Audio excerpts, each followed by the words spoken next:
Ladies and gentlemen, dear friends and colleagues, my name is Peter Weibel. I'm the director of ZChem, the Center for Art and Media in Karlsruhe.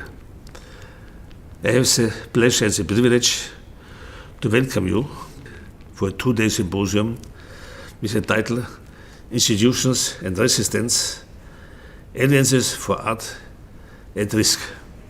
I especially welcome Marita Mukkonen and Ivo Stodolski, the co-directors of the organization Artists at Risk, with whom we have organized the ZChem and this organization Artists at Risk this two-day symposium.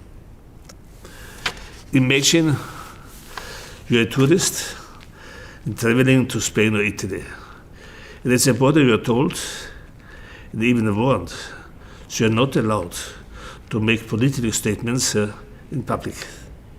Otherwise, it could happen that you will be imprisoned. Can you imagine such a situation that a tourist, you are not allowed to speak with your friends and your colleagues in a coffee shop or the beach about politics? Even worse, you're even warned that you are surveyed. And even when you speak in the private space, in your hotel rooms, etc., you're surveyed. And it could happen that your discussion about the political situation in the country you just have arrived as a tourist is critical and judged by the government as dangerous. Precisely, this situation exists at the moment in China, where sport people are warned not to speak about politics, privately or public. And these situations happens even more and more radical and dangerous in the art world, in many countries in the world. Can you imagine? Where would you go if the world would fall apart? What if your colleagues in museums were hijacked? Your friends or colleagues were hunted or killed? An incredible situation. I think 3 books have already described in the past century our present situation.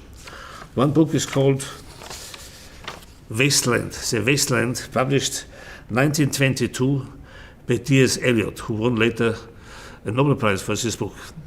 And today, the global planet, our planet, planet Earth, is a wasteland.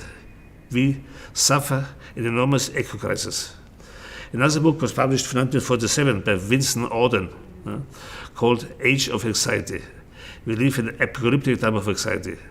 And the third book was called by Horkheimer, called The Eclipse of Reason. This is the situation today. We are living in an age of anxiety on a based planet and suffer from an eclipse of reason.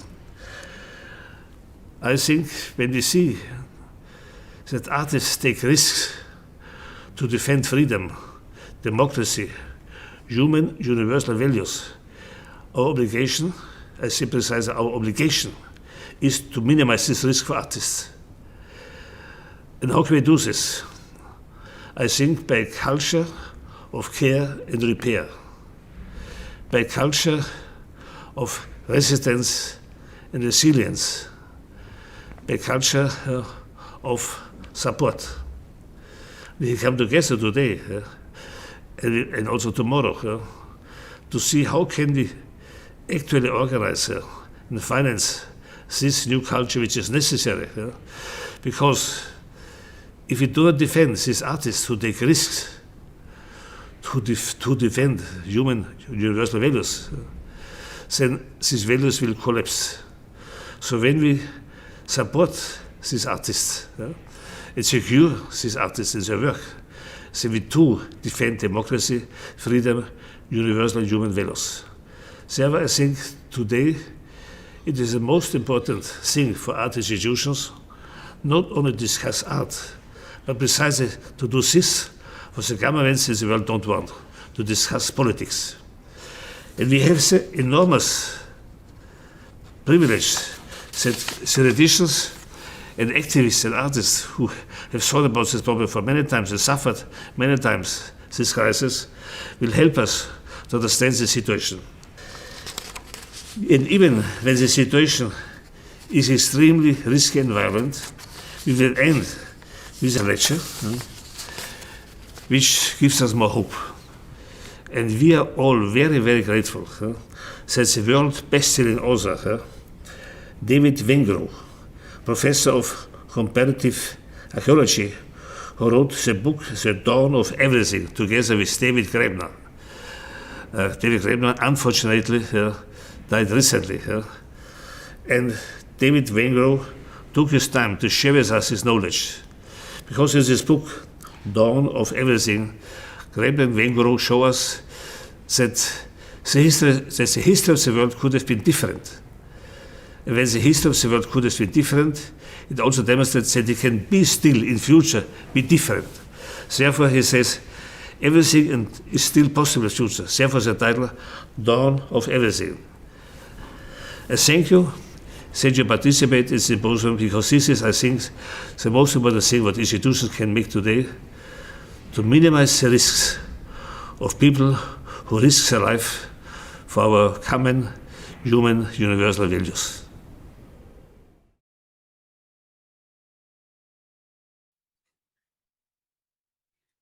First of all, our warm thanks to Dr. Peter Weibel for the opening words and raising all those relevant questions which will be discussed in the symposium Institutions and Resistance Alliances for Artists at Risk during today and tomorrow.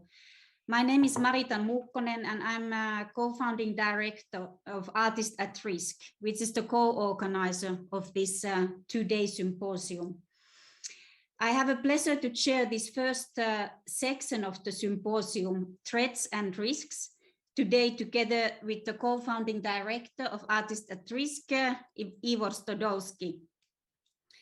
Next, we wish to shortly introduce to you Artists at Risk, which we refer to AR when we speak about it, and explain how and why we are here at the ZKM Center for Art and Media, Karlsruhe, today. Artists at Risk grew out of our work. It is a work of Perpetuum Mobile, who later started Artists at Risk with dissident artists in Russia, and later we started a project called Reliant Art, and we worked and did curatorial research with dissident artists in Russia, Belarus, and Ukraine. And out of that grew another project called Reliant Art, because as you remember, there was a wave of revolutions which started from Tunis in 2010, the Jasmine Revolution. And I think we all witnessed via social media and media what happened in Egypt, in Tahrir Square. And actually tomorrow, the 12th of February, that's the day when Hosni Mubarak stepped down in Egypt. It was a historical moment when for a very brief moment, it felt that another world is possible for people, for younger generation in Egypt. But very soon there was a backlash and the situation got bad. It got even worse for people who were part of the square movement in Egypt and also elsewhere. As we know that this square movement, it spread fast. It's basically people gathered in Bolotnaya Square in Moscow, in Taksim Square in Istanbul.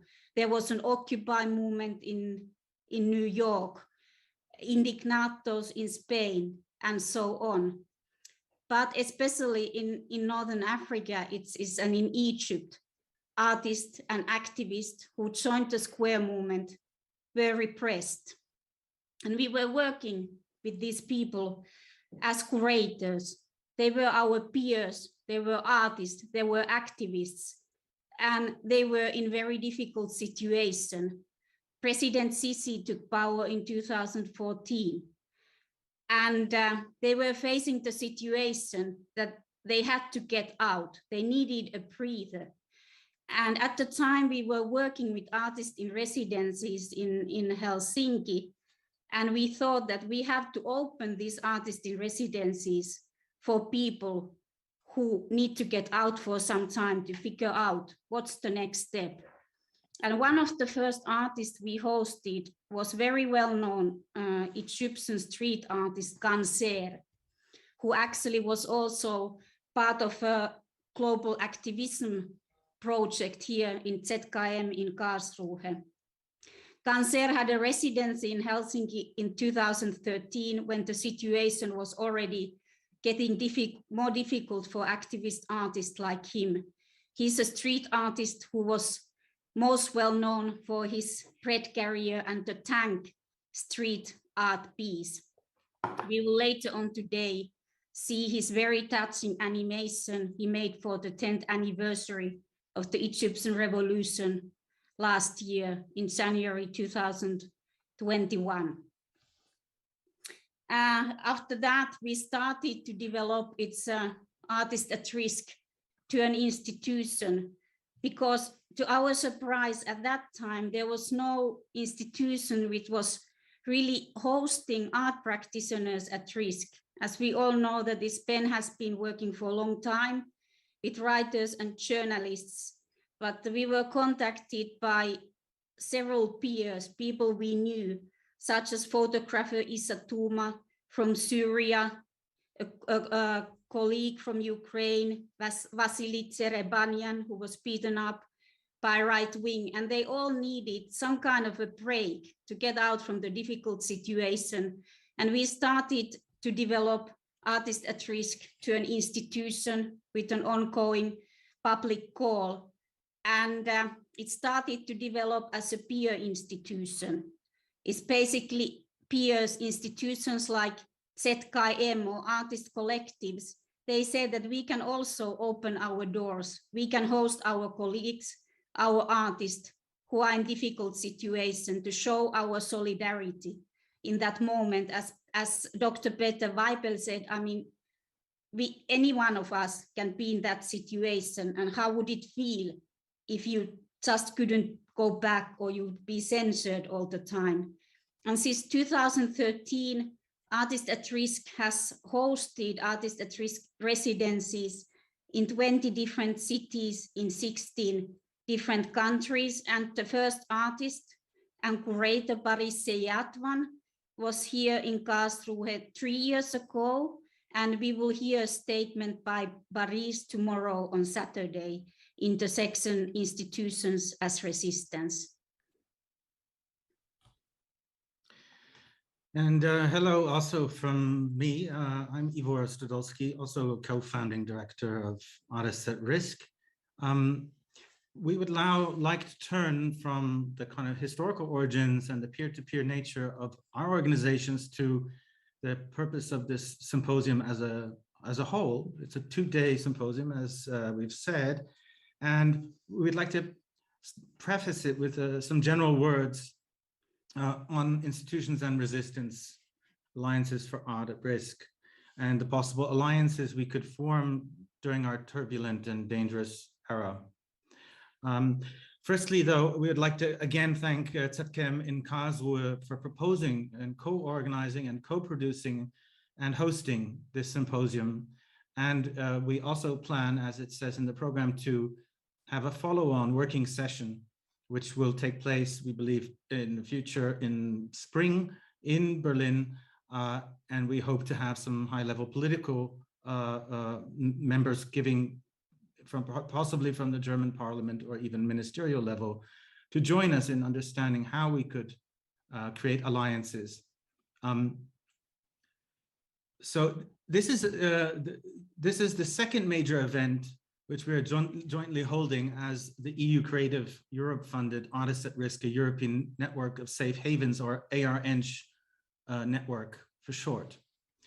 So the first in the ARNH network project was called #Risk and Rebellion, which was a 7-hour live stream with 5 so-called chapters, which we created in Helsinki, which included artistic interventions, keynotes, panel discussions, and performances, as well as reports directly from the field of struggles. That is, we were actually live with people who were in the course of various uprisings in Tunisia, in Egypt, in Syria, in the thick of it, Iraq and Iran, and artists were joining us, and political figures from also Russia and Belarus, from Brazil, Mexico, from New York to Barcelona and Berlin.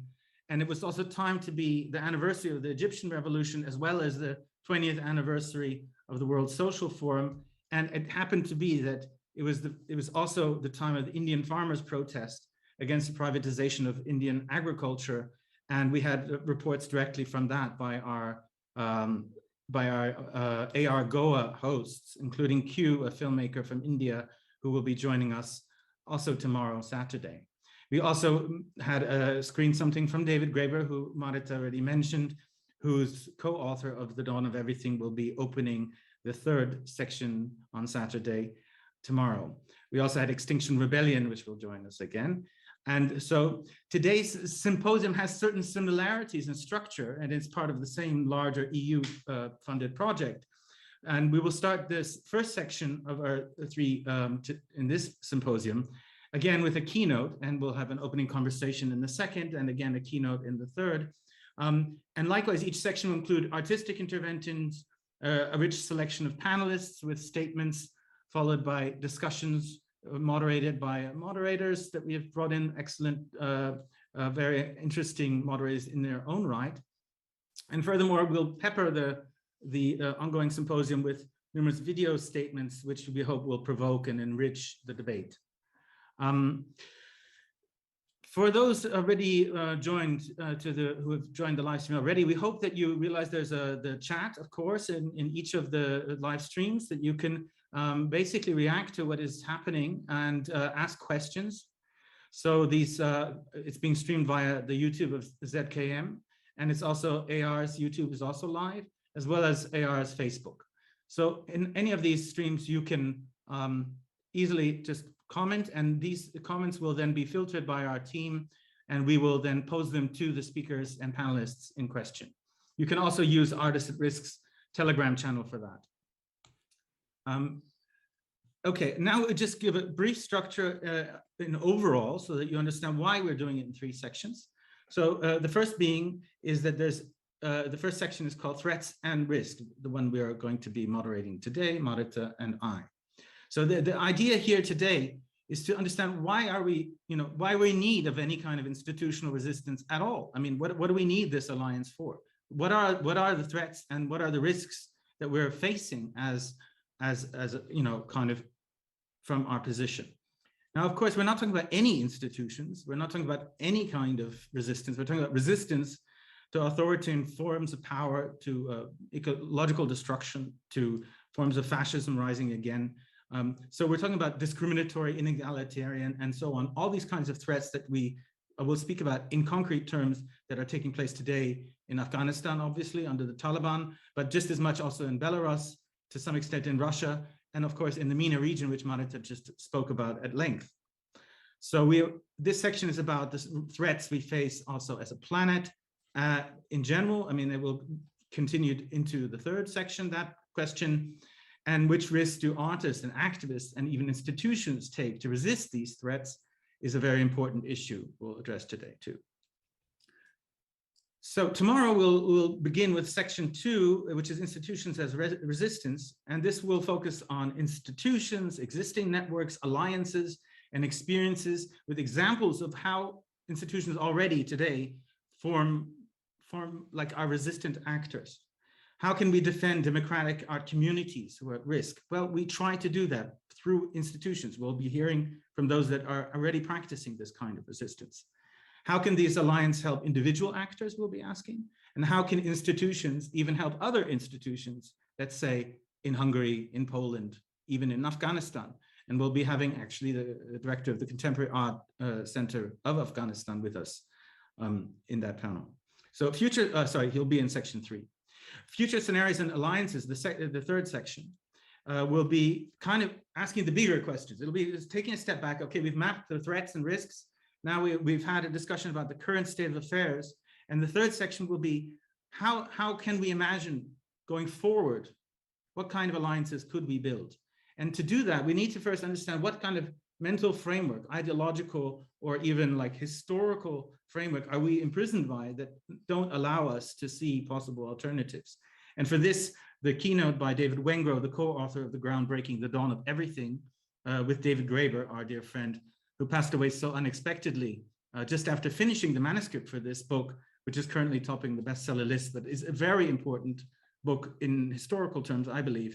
It rewrites the history and the prehistory of human social organization and opens the imagination to future possibilities. So this panel will ask the big questions, but then also get down to very concrete, practical questions of how do we build institutional alliances? So that gives you the general tripartite structure of the symposium. And it's all of this is happening here in Karlsruhe. It's thanks to Dr.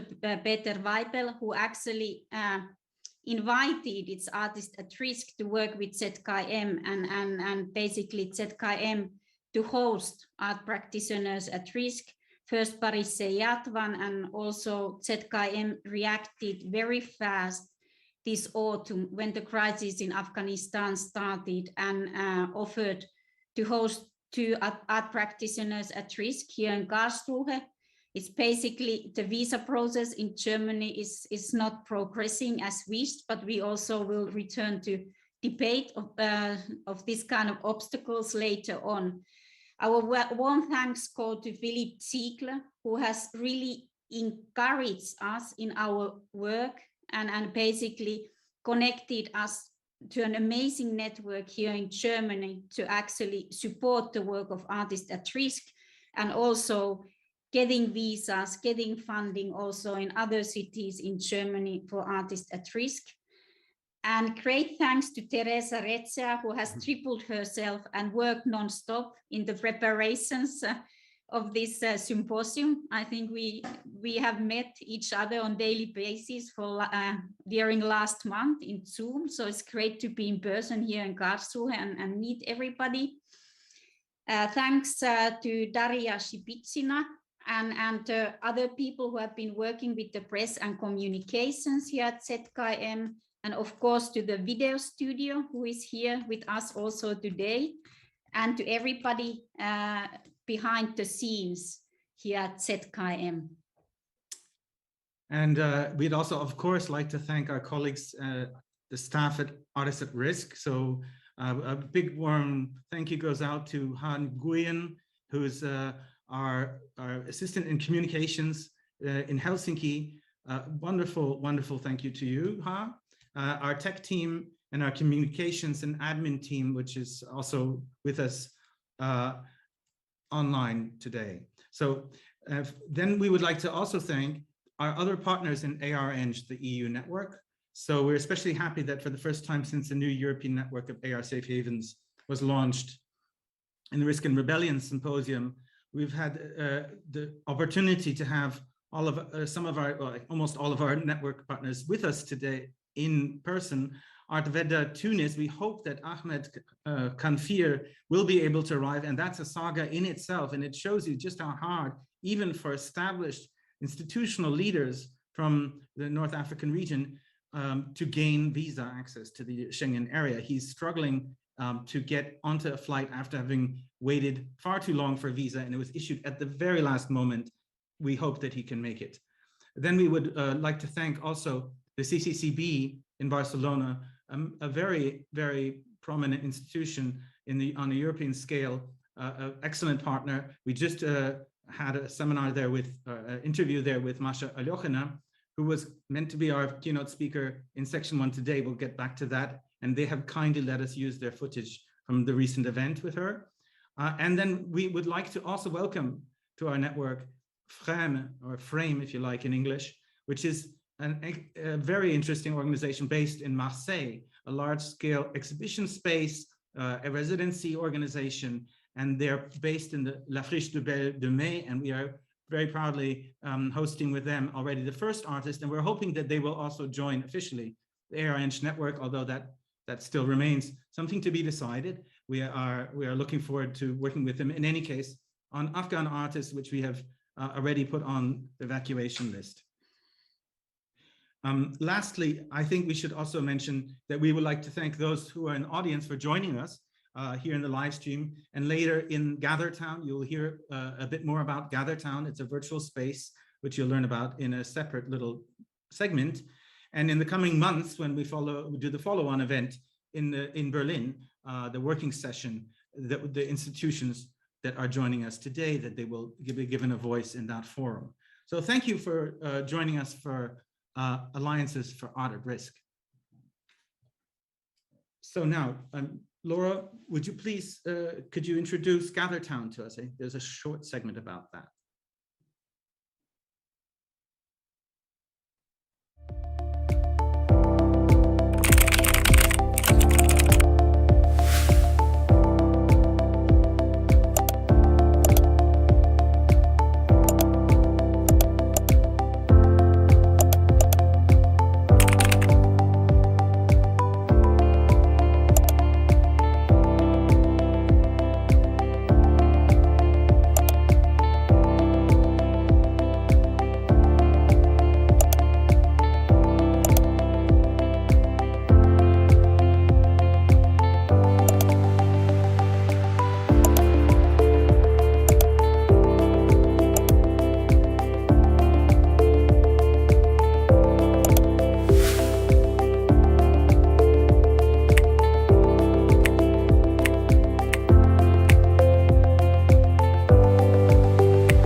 And welcome back.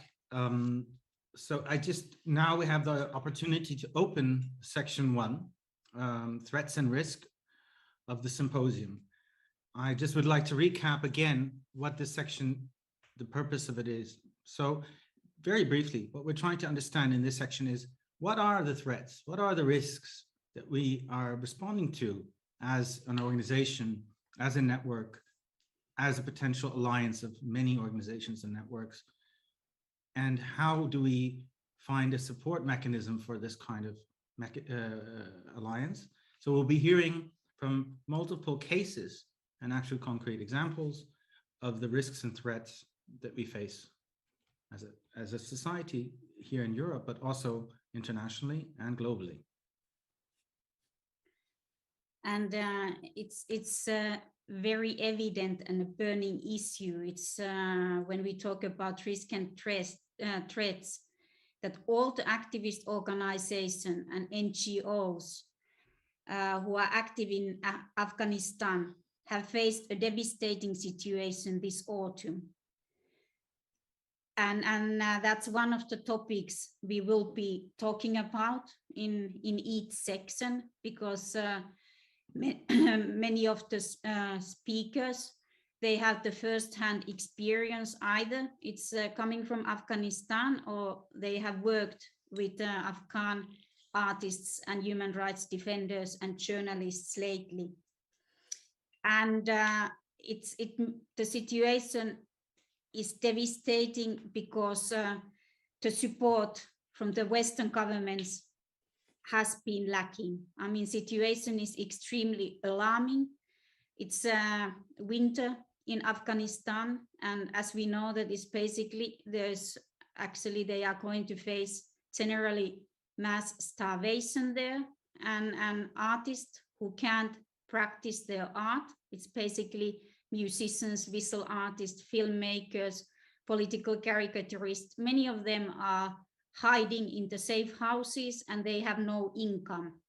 We take this opportunity to talk briefly about Safe Afghan Artist campaign, Artist at Risk launch, with activists and partners it has worked with. It's a fundraising campaign to raise funds for those Afghan artists who are left behind. And there are hundreds of them. Artists at Risk alone has approximately 450 verified cases of professional art practitioners at risk. This is together with our partners and activists we have worked with. And with their family members, it's more than 2,200 people. And one of the topics we will raise in all the sections is that with what kind of alliances we could create, it's political pressure for countries like Germany to reopen their evacuations, to issue visas for Afghan artists at risk again.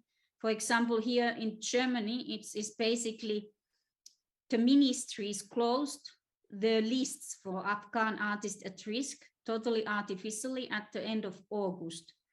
And basically, it's the evacuations of the artists have started very slowly. I mean, it's the recent figure we have heard, it's like that there are approximately, maybe by now, from 45 to 60 artists who have made it to Germany. Now there's a new government in Germany, and this question has to be reopened.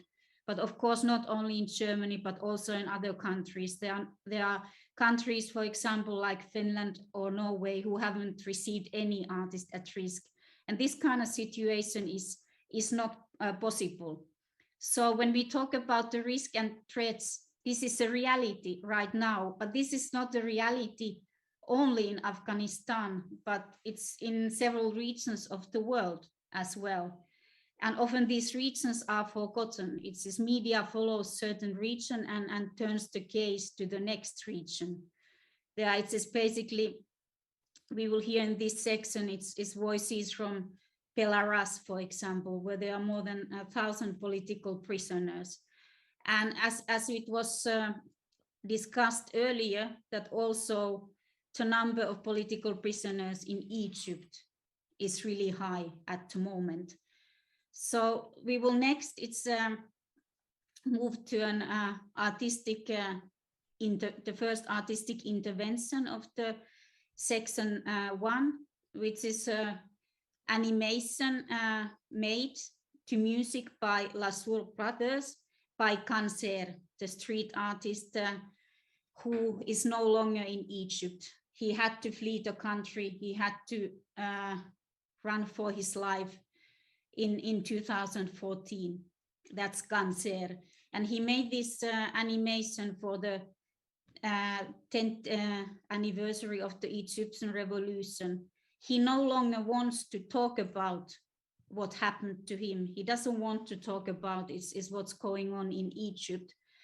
But we wanted to show this animation and the music by Lasur brothers. Again, we also showed it in Risk and Rebellion because it's deeply touching. So thank you, Ganser, for sharing this animation instead of words, because it tells more than words about what happened.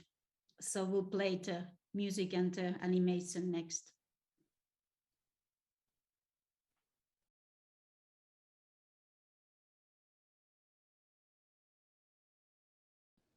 Hi, everyone.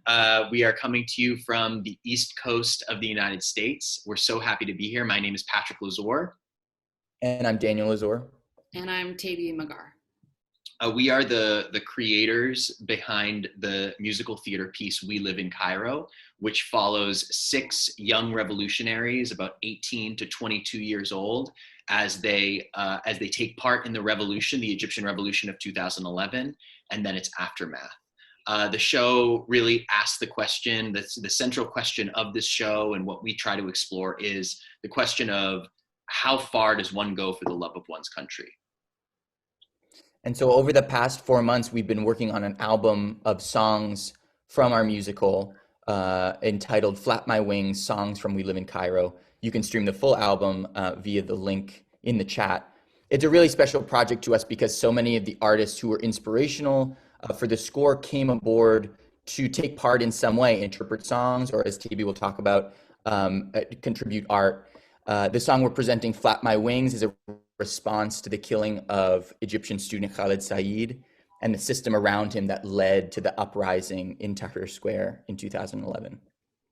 So we're sharing with you today an animation made by Ganser, the Egyptian revolutionary street artist, and a dear friend of ours and long collaborator on the project.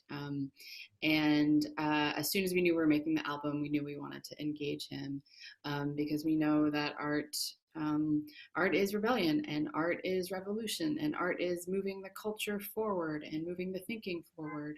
But it's also about remembering, and this piece is very much about remembering Khaled Said and all the revolutionaries who lost their lives. And so it's a great honor to share it with you at this event. And we hope you enjoy, and thank you to Ganser for helping us make it. Thank you.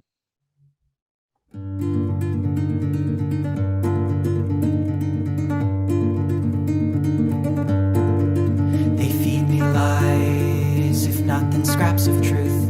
They fill me up with shit. I feel shame, they fill themselves, they fill me up again. This time on state TV, they said he ate hashish.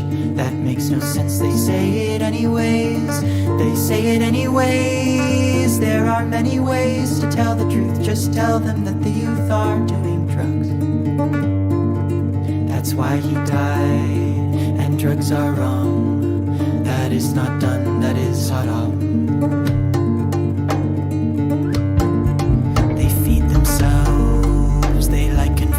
Most, they let their bellies out. When they're full, they feed themselves. They drive in chauffeured cars. They shut down rotaries. And if you know the man in charge, you pass by, you pass by, you pass by, you pass by. You have rights, you pass by. You're my friend, you pass by. I can see them. I can see deep within. I can hear them when they say there's no wind of change, but I can flap my wings.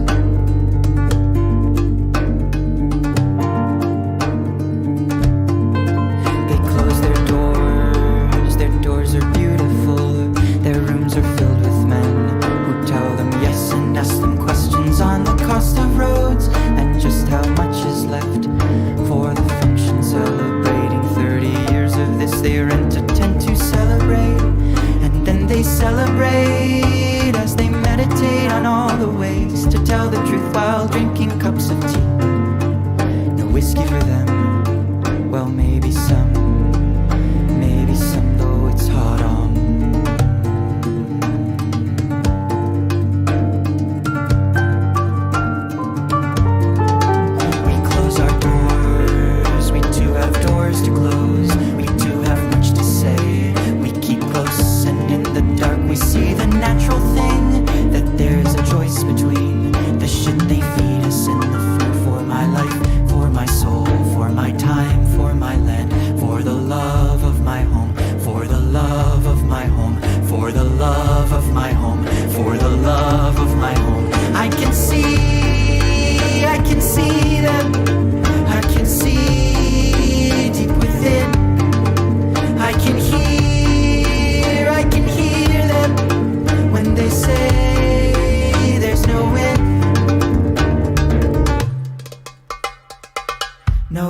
change, but I can flap my wings.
What a piece of work that was,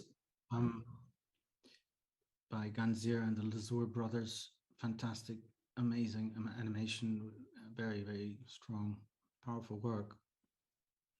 Now we turn to the keynote for section 1. As you may have heard, Masha Alyochina of Pussy Riot, who was meant to give the keynote today, was arrested just earlier this week. The Russian authorities, for the 4th time in the last year or so, have arbitrarily just picked her up off her doorstep while coming out of a meeting and put her into detention. It's called administrative detention. Officially, it's not a jail sentence. It's not a criminal sentence. It's a detention, which means that she's in a prison with up to 15, maybe 30 people in the same cells. And in the past, this has actually played to her advantage in very amusing ways. So she takes it very lightheartedly, despite the harsh circumstances, and found herself with her own partner, Lucy Stein, in that very detention cell. This time, she's alone, or Lucy is not with her. Well, Marita will tell you in a moment where she is. She's joining us today. As you know, Masha Alyochina was with Nadia Tolokonikova and Katya Samutsevich, one of the 3 Pussy Riot members, which was arrested for doing the famous punk prayer in Christ the Savior Cathedral in central Moscow. She's internationally famous punk band leader, and she's also an incredible author. So we highly recommend reading her book, Riot Days, which describes her arrest at the time and her experience in the Russian prison system, which is known in Russian as the Zona, which was known previously in the Soviet times as the Gulag. It's an incredible book. I think it deserves comparison with Alexander Solzhenitsyn's One Day in the Life of Ivan Denisovich. It's worth reading. He won the Nobel Prize for it. I personally think she deserves it. So unfortunately, Masha won't be with us live. However, we have the great honor of the CCCB being our ARNG partner, having just done a live conversation with her last week, or I think it was a week and a half ago, in which she was interviewed in Catalan, and we're going to be showing you some excerpts from that speech, but it will be prefaced by a statement which Marita will tell you about now. First of all, I think it's kind of really important that Masha is here with us today. And immediately when we heard about the arrest, ZKM also offered it that it's when this 15 days administrative detention is over, Masha will be live here and hosted by ZKM, because it's very crucial that basically people can't be silenced, and Masha can't be silenced and won't be silenced. We were in touch with Masha's lawyer when we got an audio message from Masha saying that, okay, well, I can't attend your conference because I'm going to my cell again. And actually, it's Masha Alyochina is basically first artist at risk resident prisoner. We did this with her in December, also to show that actually her chair is not empty, that actually it's her jail is full. and that's something very important, actually, that people are heard and they are visible. And could I unpack that, Marita? Because I think we would like to kind of explain that title. So Marita just mentioned the empty chair.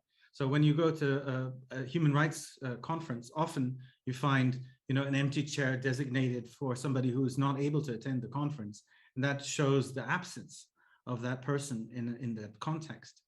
We at Artists at Risk decided that we need to show not only that the person couldn't attend, but that the prisons are full.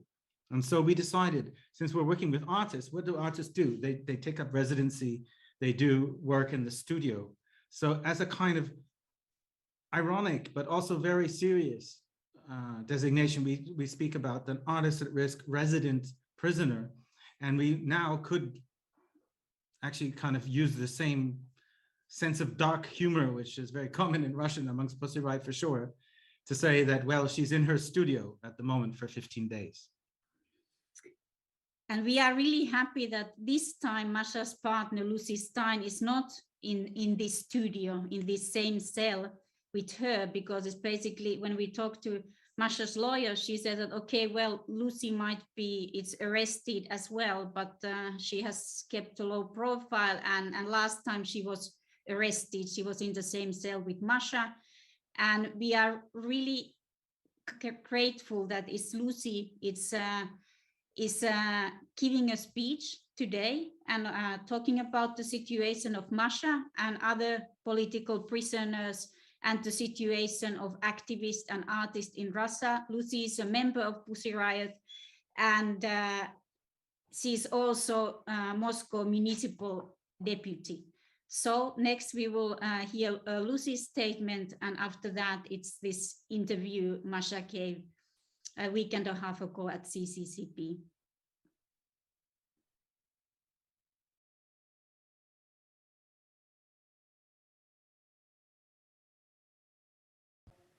We decided to go to the Cathedral of Christ the Savior with the song Mother Mary, Banish Putin, because we are not agree with using the church as a promoting of KGB.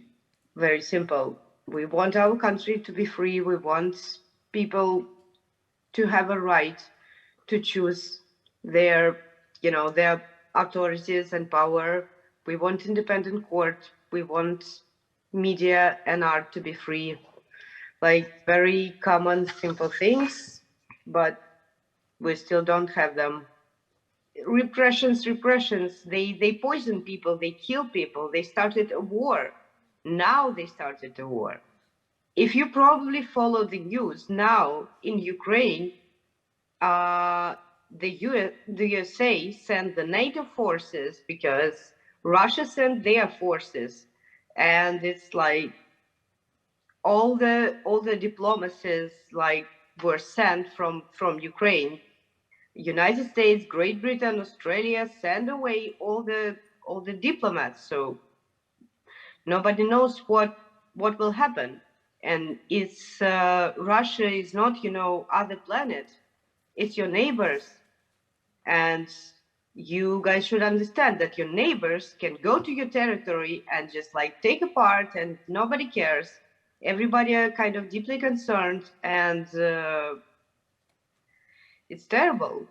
I mean, I have this electronic bracelet, but it's kind of nothing comparing with people who were tortured, comparing with people who were poisoned, who were killed.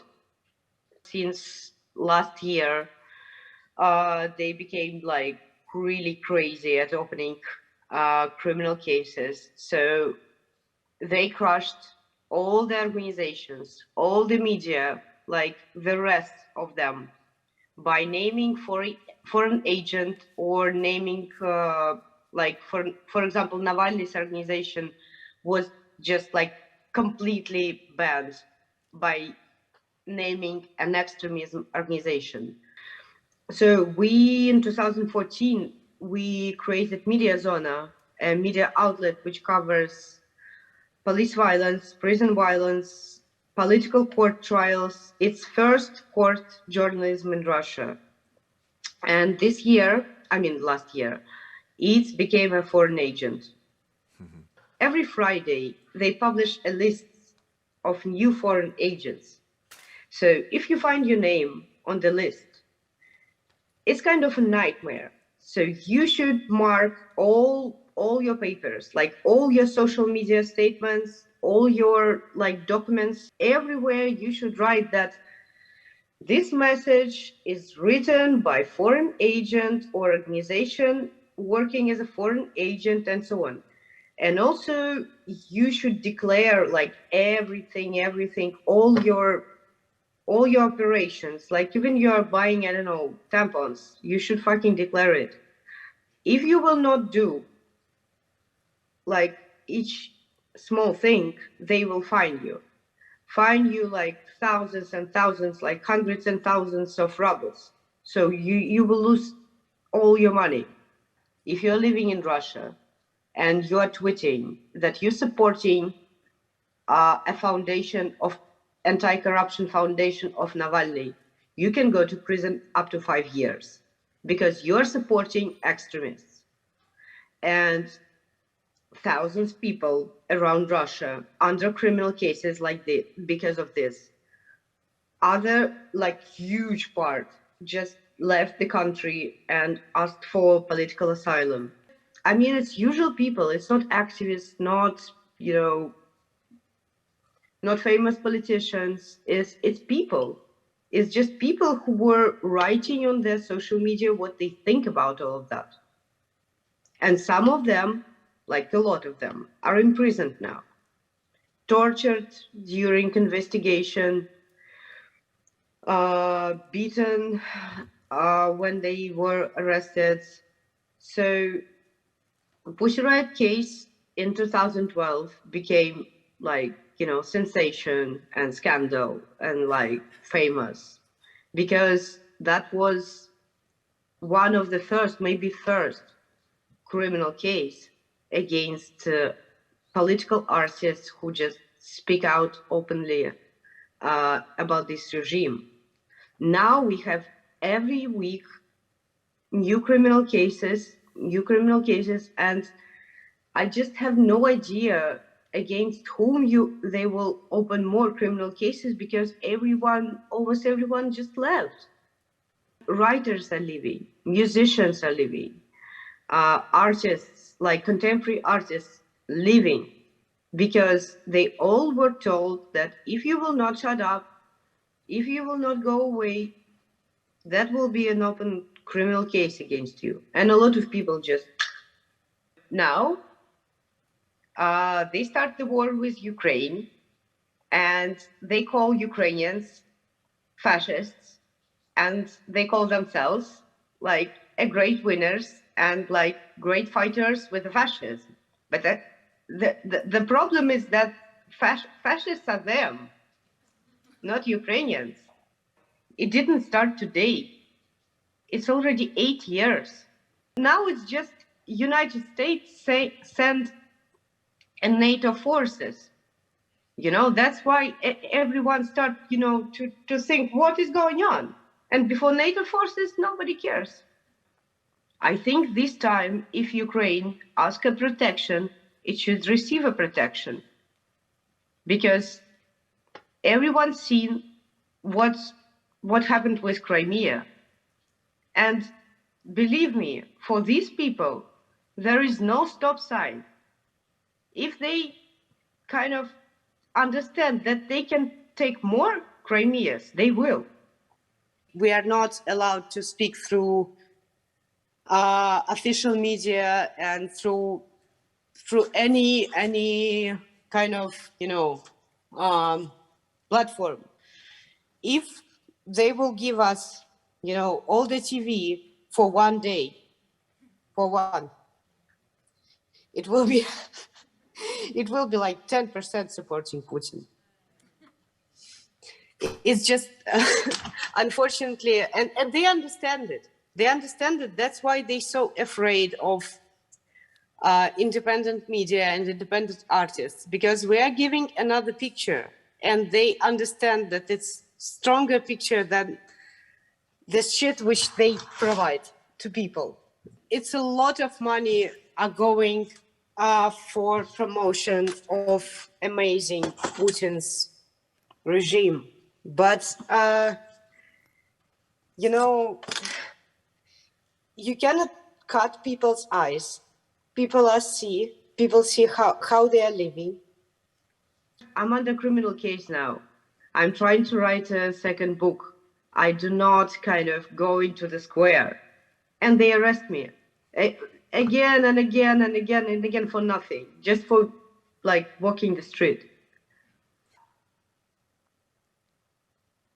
I just want to do not lose myself, do not lie to myself, and always ask myself,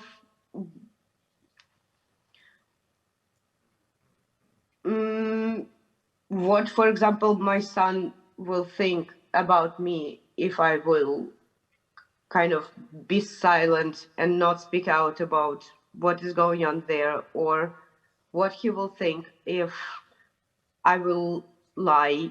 And that's step by step, you stop to be scared of them. Me personally, and a lot of people don't want this asshole to be a president until 2036. Believe me, it's just they imprison everyone and kick out everyone. But we're trying.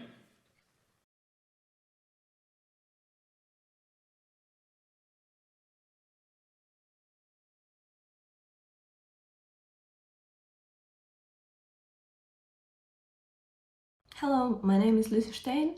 I'm a Russian political activist, independent municipal deputy, and a member of Pussy Riot. Today I'm standing in for Masha Alekina because she was once again jailed for 15 days, this time on an absurd charge of promoting Nazism. That's the new thing the authorities came up with a couple of months ago. They now have a whole task force in the special anti-extremism branch whose only job is to sit behind their computers and back search our social networks, looking for anything they can charge us with. They have already used these tactics against us last December. My crime was reposting a picture on Twitter 3 years ago.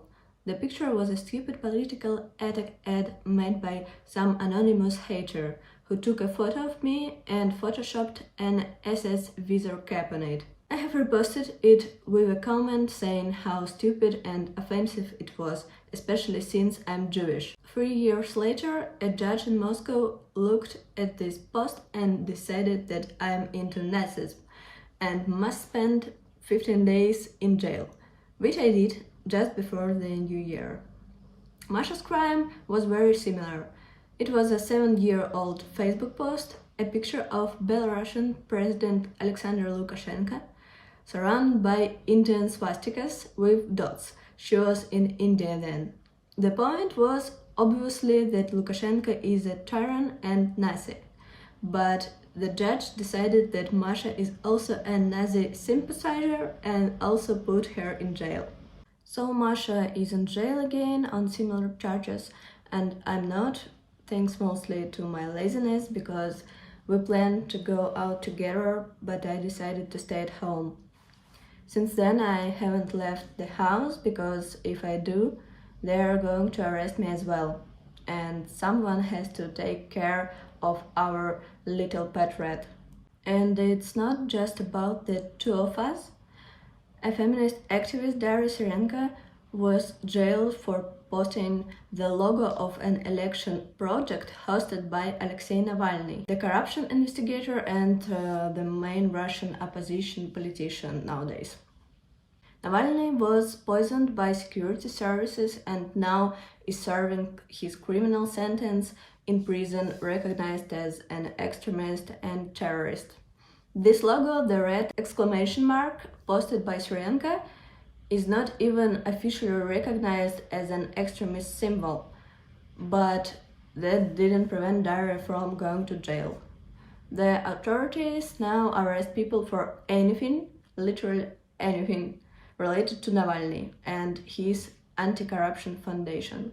The most unbelievable thing is that at the same time, the head of the Chechen region of Russia, Ramzan Kadyrov, and his officials are publicly threatening to kill the whole family, making statements on Instagram like, "We will persecute them until we cut off their heads in the name of Allah." This is the exit quote. The point is that they suspect two brothers in running a Telegram channel criticizing the Chechen authorities and Kadyrov personally. Now Kadyrov demands to recognize them as terrorists. Their elderly mother, who suffers from diabetes, was kidnapped from another city by security forces. They dragged her through the snow without any outerwear and shoes. She was brought to Chechnya and imprisoned by the fake charge of attacking a police officer. Now she is facing 10 years in jail. The Kremlin screams about the extremism in social networks and sends people in prison for years for tweets, but ignores the situation in Chechnya, avoiding any questions. Just think about it. The presidential press secretary said that the blood feud is a tradition of Chechnya, and although it doesn't correlate with the law, it is such a specificity, and that they don't want to interfere. That's all he said. The Kremlin gives Chechnya about $4 billion every year. To compare, it's a 6-year budget of the Yekaterinburg city, which is larger than Chechnya. Kadyrov has a large army of thugs that Putin is afraid of, so he preferred to ignore things like murders, kidnapping, special jails for LGBT people in Chechnya, and just pays them off. Returning to our story, over the last year I have been arrested for 15 days for 3 times, and Masha is serving her 4th arrest now. All this happens against the background of our criminal case, which was initiated a year ago after the protest rally supporting Navalny, who just came back to Russia after recovering from poisoning by security services and was imprisoned. The case is based on our appeals on Twitter for people to join the protest. The main charge against us is that by urging people to participate in the protest, we incited COVID patients to violate sanitary standards and rules, and thereby risk spreading the virus. It's absolutely bullshit. Russia seems to be the only state which used a pandemic to manipulate and eliminate political activists, even while ignoring the COVID rules whenever it suits their purpose. At the same time, they held a concert in Russia's largest stadium in honor of the annexation of Crimea, and in which President Vladimir Putin participated. Like 80,000 people without any distance and, of course, not wearing masks. The funny thing is that many activists, including me, got COVID in paddy wagons, police departments, or the detention centers. So we spent 7 months under house arrest during the investigation, and then were found guilty and sentenced to the year of the restriction of freedom. It means that we have to stay home at night.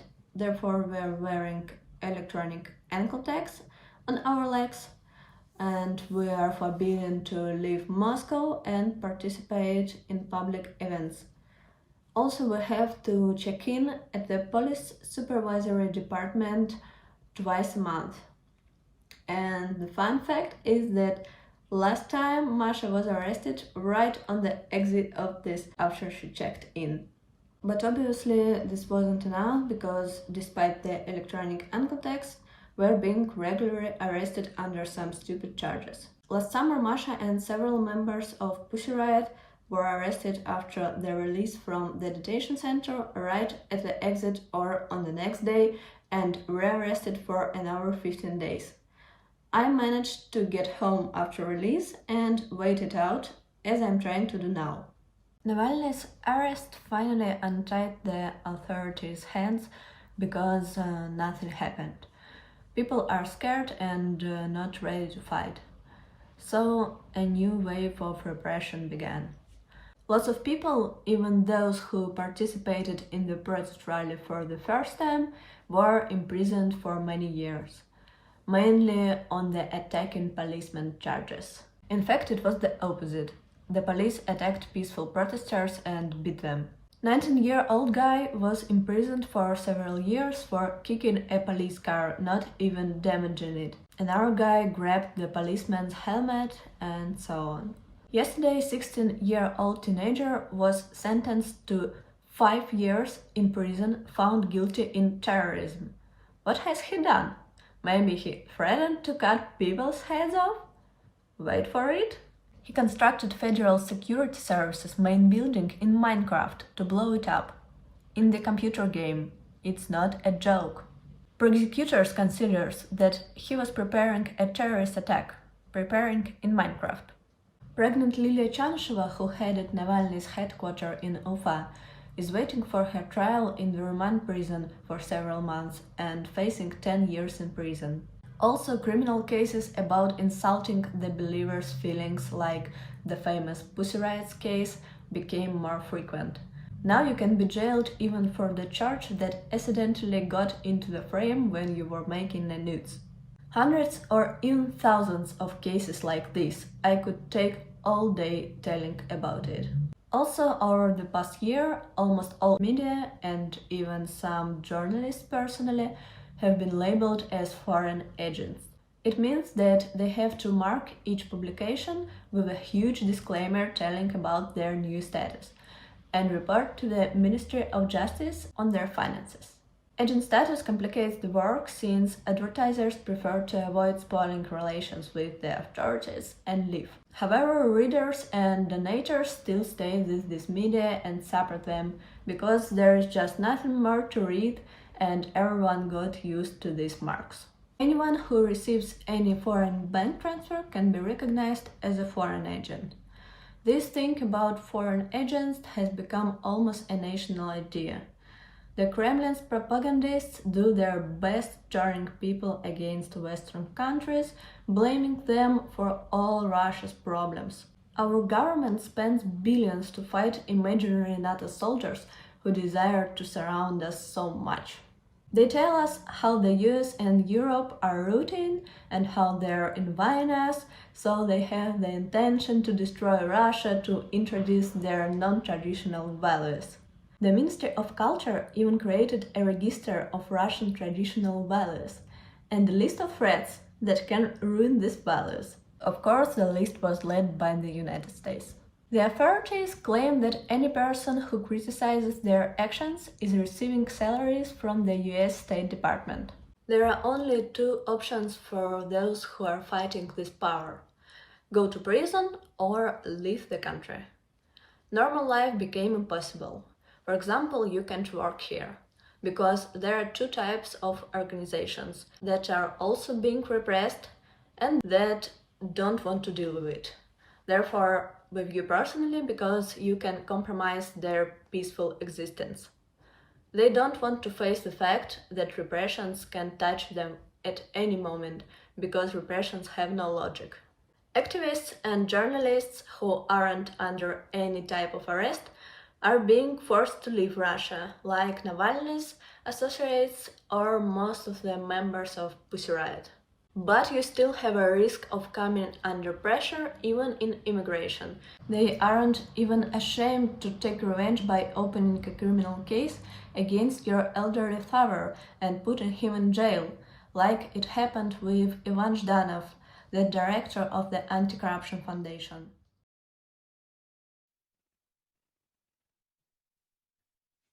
So that was directly from Moscow. We had that statement by Lucy Stein. Thank you very much to her for recording it at such short notice. And we hope that she isn't arrested very soon, like she fears she might be, because she was every single time Masha was arrested. She was arrested too. We're happy she recorded before she was. So now we turn to our second artistic intervention of the day by Leyla Yenirtse, which is a composition of her work. She's a DJ that originates from the region I call northern Syria, what you might call southern or Western Kurdistan, or you might call it Rojava. There are many designations because there are many forces in that region which are trying to break up this amazing, interesting experiment in autonomous, non-hierarchical, non-governmental power, which is being carried out there by a multi-ethnic group of people which reject all forms of discrimination, reject all forms of religious kind of domination, and are every single committee, everything they do is always has a female and a male chairperson, and also they manage to fight back ISIS. So those are the people, the people of Rojava and their associates that have won that battle for the world against the fascism that is known as ISIS. Leila Yenirte herself is a Yazidi, which is a specific ethnic group, and she's studying currently at Hamburg University of Fine Arts. And this audiovisual work we'll be hearing is called Being Strong is Hard.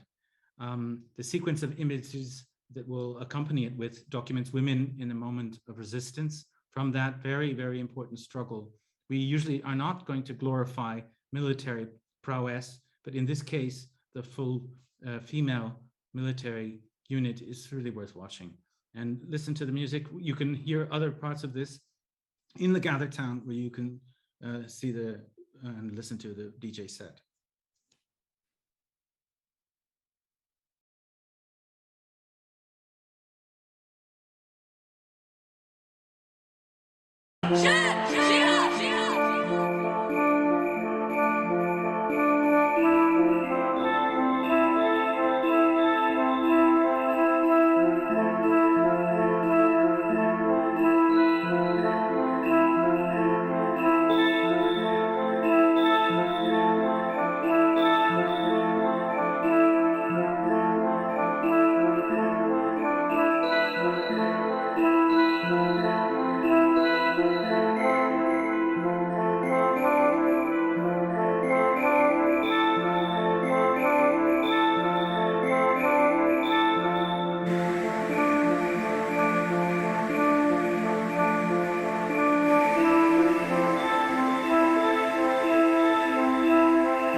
Hello everyone, thank you so much for giving me this chance to be here and to have my voice.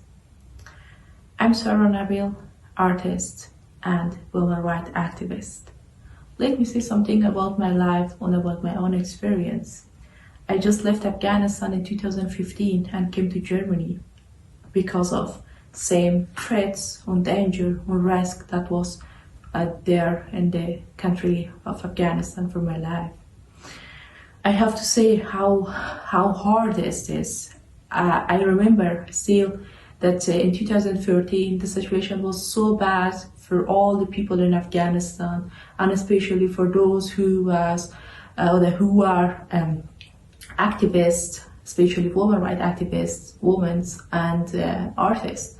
I remember that as I left the house on the morning, and I just said to my mom, "Goodbye, Mom. Maybe I will come not back, or maybe you will receive at the evening my dead body, and maybe a suicide attack going to. I will be the next one that targeted by a suicide attack, or in a suicide attack in a demonstration, or in an art event, and such as things." As I had also experienced lots of such as things in my life in this 26 years that I have, unfortunately I experienced. And this was the situation on that time.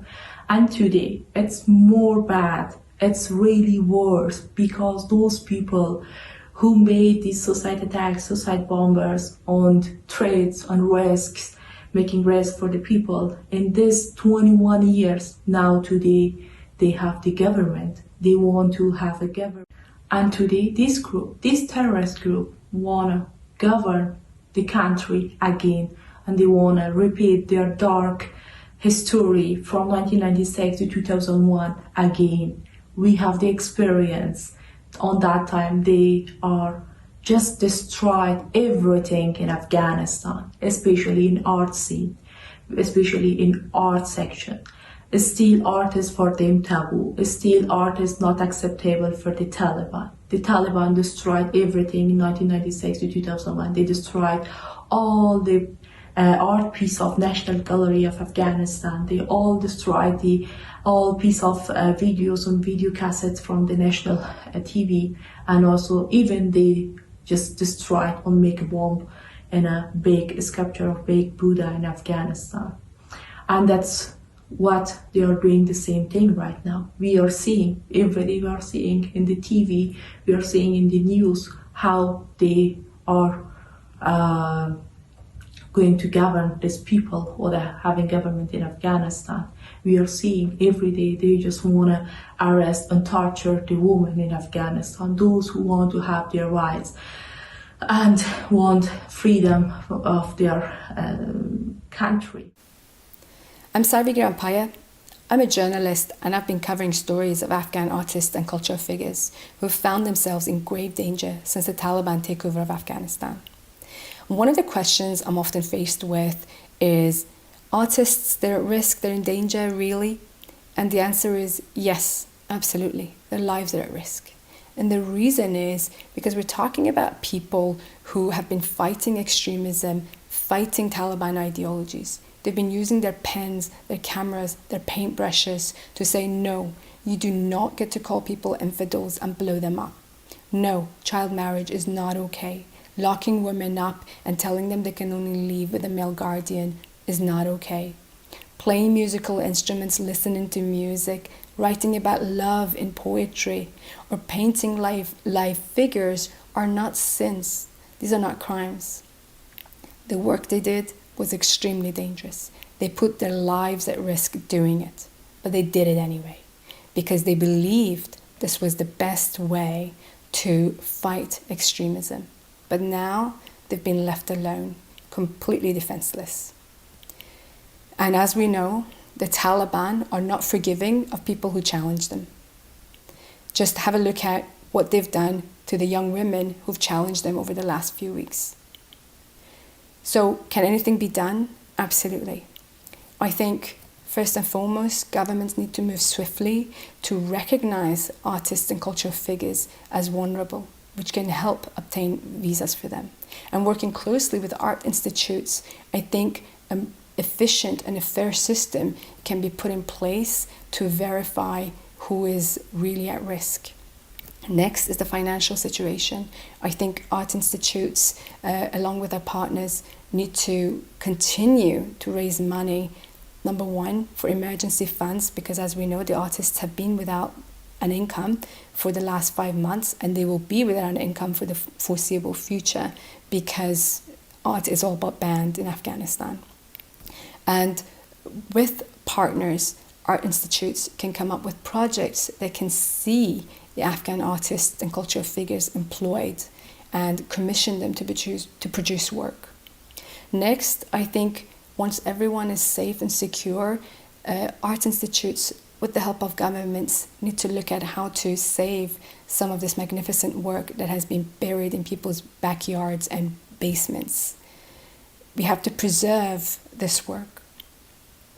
Lastly, I think a point that's often overlooked is we are talking about people, a group of people who are highly cultured and educated and will be an absolute asset to any country who provides them with a home.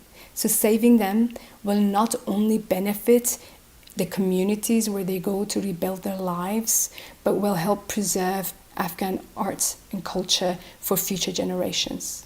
And that can only be a gain for Afghanistan and for the world. Hello everyone, thanks for providing the opportunity to share our view regarding threats faced by art and free thought. The term art has risen to prominence in ancient Afghanistan and has gradually descended to the point where many are alienated from art these days as a reason of extremism and terror. The attacks on artistic expressions may derive from state as well as non-state actors. In recent years, non-state actors such as the Taliban and ISIS have made numerous attacks on artists, cultural events, and citizens attending theaters, movies, concerts, and destructed cultural heritage of the country. Citizens and artists in Afghanistan have particularly been severely affected by religious-motivated attacks. However, also European countries have witnessed several attacks leading to fear, self-censorship, and financial loss. In our view, in underdeveloped countries like Afghanistan, where war, barbarism, fundamentalism, and religious extremism is ruling, the art faces destruction rather than a chance to grow. Our experience of several years of work in the field of art shows that in order to preserve and cultivate art, we first of all need an open social context in which the art should have a high value in order to be able to attract and train people as professionals amongst the citizens. Relying on several years of work on art, I need to remind that extremism is a danger to art, that religious fundamentalists' rule is a high risk, that war itself is a danger. In brief, the traditional social attitudes can be dangerous to art. In order to keep art alive, we need a space commensurate with contemporary thoughts. To fight these threats, we agree with the UN Special Reporter in the field of cultural rights, Bess Karima bin Naoud's statement that the intentional destruction of cultural heritage is a human rights issue and call for national and international mechanisms to prevent such destruction, hold those accountable who have caused the destruction, and support and protect those who defend the cultural heritage. This mechanism hasn't been carried out well, for tens of some of the best artists and cultural figures remained into the hands of the Taliban. Our team is experiencing the threats and risks closely. Taliban are after us, and we are living a life of fear, misery in a safe house since the Taliban has taken over the country. Our request for a safe shelter hasn't been accepted. We call upon the international community and the honorable audience here to support this mechanism in order to fight the threats and to ensure artists, art, and free thoughts safety. Thanks for consideration.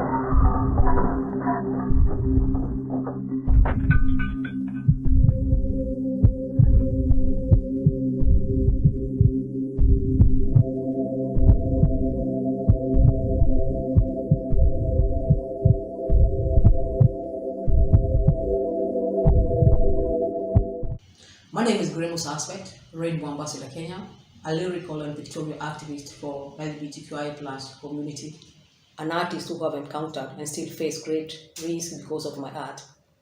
When an artist is at risk, I think the most essential need would be relocation. Moving away from one's residence reduces the risk because it's one thing to be threatened and another when the culprit knows where to find him. And when I'm talking about relocation, I think if it would be available immediately when the artist cries for help, it would be great because time could mean life or death. Other essentials would be the very basic human needs, which includes food and clothing, because most of the times when we run, we only have the clothes we are wearing. Also, if these institutions would try to help in a longer term aspect, like permanent relocation for the artist, because these threats, they never stop. And because we want to continue with the art, it means it will never stop. Also, trying to push for laws in the various countries that would guarantee free expression for the artist and protection from any kind of persecution. If also they would try and seek justice for the crimes committed against this artist, it would help in healing. Also, the punishment would serve as an example to others who would want to commit the same. And if this help was available worldwide, it would be great because these challenges are everywhere. Thank you so much. Hello, my name is Maxim Shvet. I am a film director from Belarus. In August 2020, I was detained, beaten, and sent to jail while filming. That was a dangerous and eventful time that I, as a documentary filmmaker, could not fail to capture. Police broke my camera and smashed my phone. The marks from the beatings did not disappear even after I got out of prison. But the most dangerous wounds were not visible. The TV channel for which I filmed helped me compensate material damage. But how to get rid of fear and nightmares in which I am again thrown into a prison truck? The feeling of security was replaced by constant anxiety. I filmed, but fear seemed to use all my energy.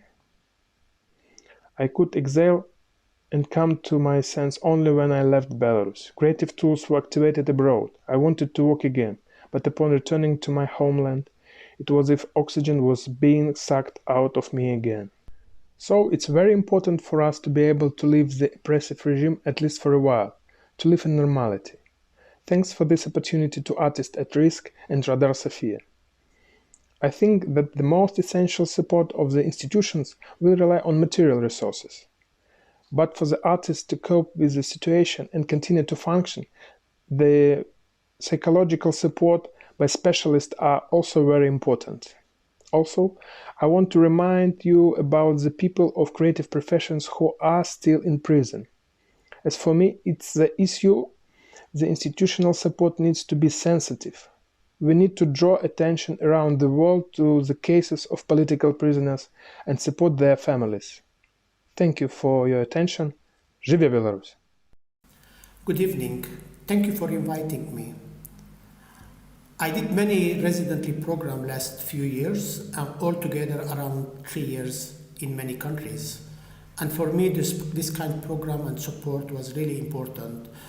Important to open my eyes, important to talk to the people, to other side, what they think about us and how we think about them, and also to compare that to develop nice program, like positive program, which I think I success in because I gave around 150 talks, also more than 60 another activity between exhibition, festivals and other things. So for me it was really, I benefit a lot from the residency in Europe. Of course, not everybody doing that because I saw a lot of artists, writers especially, that they are lost between the Western life and they stop creating. And one of them asked me, how you do that? I stopped doing anything.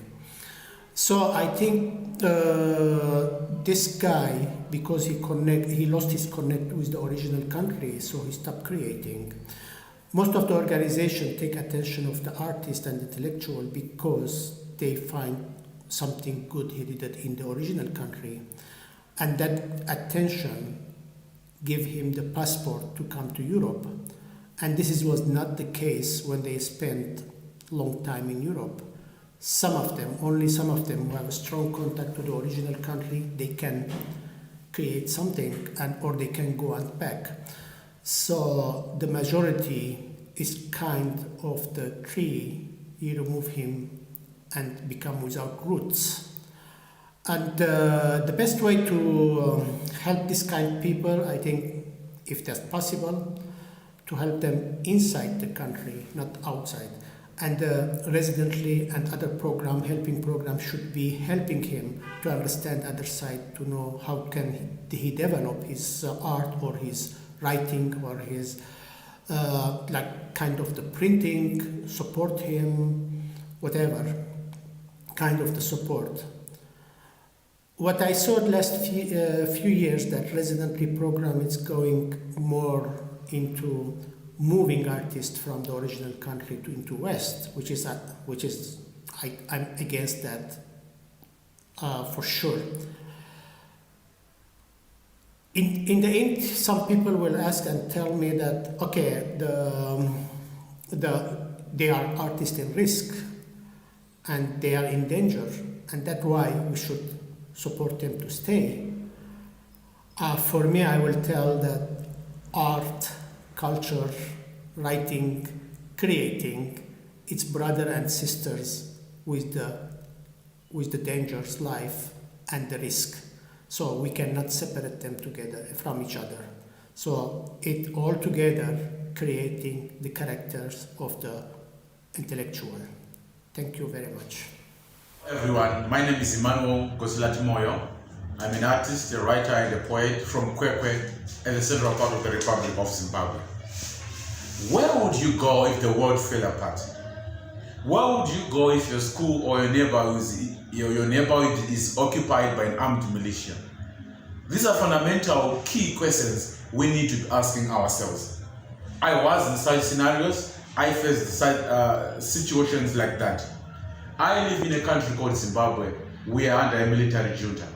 I use poetry as an artist to challenge the government of oppression and political corruption. Due to my work, I have faced a lot of threats, death threats. I've been arrested several times, tortured. At some point, I had to flee the country in search of safety to save my life, which was threatened. I want to give credit and acknowledge the work which is being done by Artists at Risk. I want to thank Marita and Ivor for the work they are doing. I got a residence in Helsinki and the current one in Accra in Ghana. Why I'm mentioning that? I'm mentioning that particular assistance to then make a point in the context that we need those mechanisms. We need those that type of assistance. In a world full of such uncertainties, we need to put in place mechanisms whereby when our lives are threatened, we find sanctuary, we find where to go. There's a way out to circumvent the challenges we are facing. So basically, or precisely I'm just saying, there's a need for a rapid response mechanism to respond to the challenges that embattled artists face. My second point is that there's a need for internationalism and solidarity. We need to think beyond borders.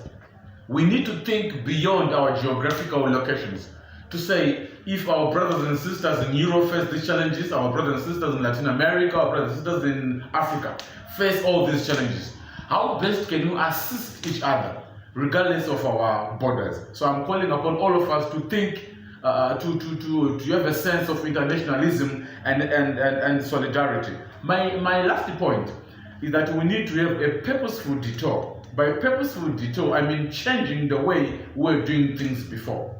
Like for instance, we have organizations which can offer assistance to artists who are facing challenges, to this and that, whose lives are at risk, but there are a lot of bureaucracies.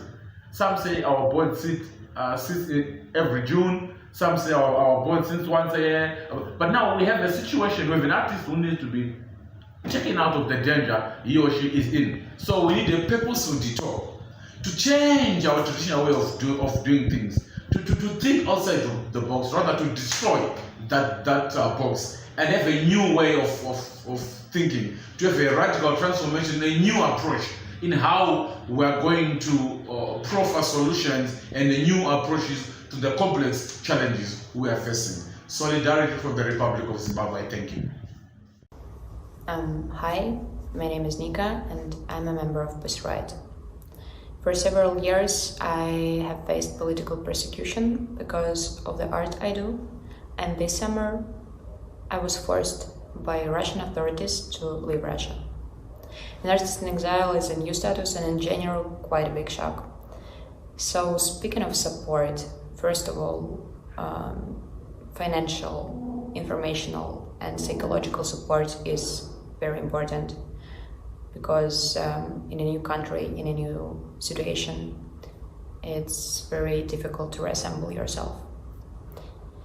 But in fact, for me, the most terrible thing is the separation from the context with which you lived and worked, the separation from the material you worked with, on which your statements were based, the language you spoke. And of course, I'm speaking not about English or Russian language. In my case, I'm speaking about actionism, the language that I spoke through my art.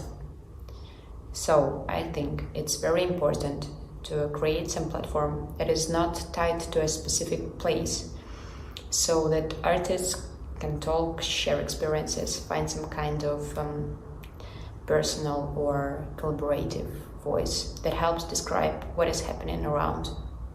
We need a platform that supports private artistic initiatives, and it's especially important that it creates a safe place where you can exhale and think about who I am as an artist in these circumstances. Some digital platform so that artists from Russia, Iran, Belarus, from any place in the world where it's so easy to feel vulnerable, find a way to speak through dialogue. It's even more important that such a platform makes it possible, despite the separation from the context, to remain yourself.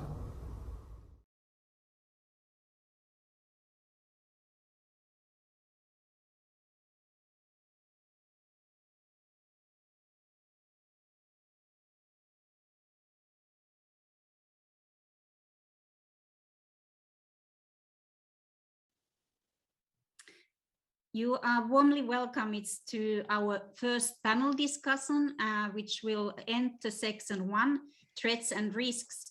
But before that, it's warm thanks to all the artists and activists who gave the video statements.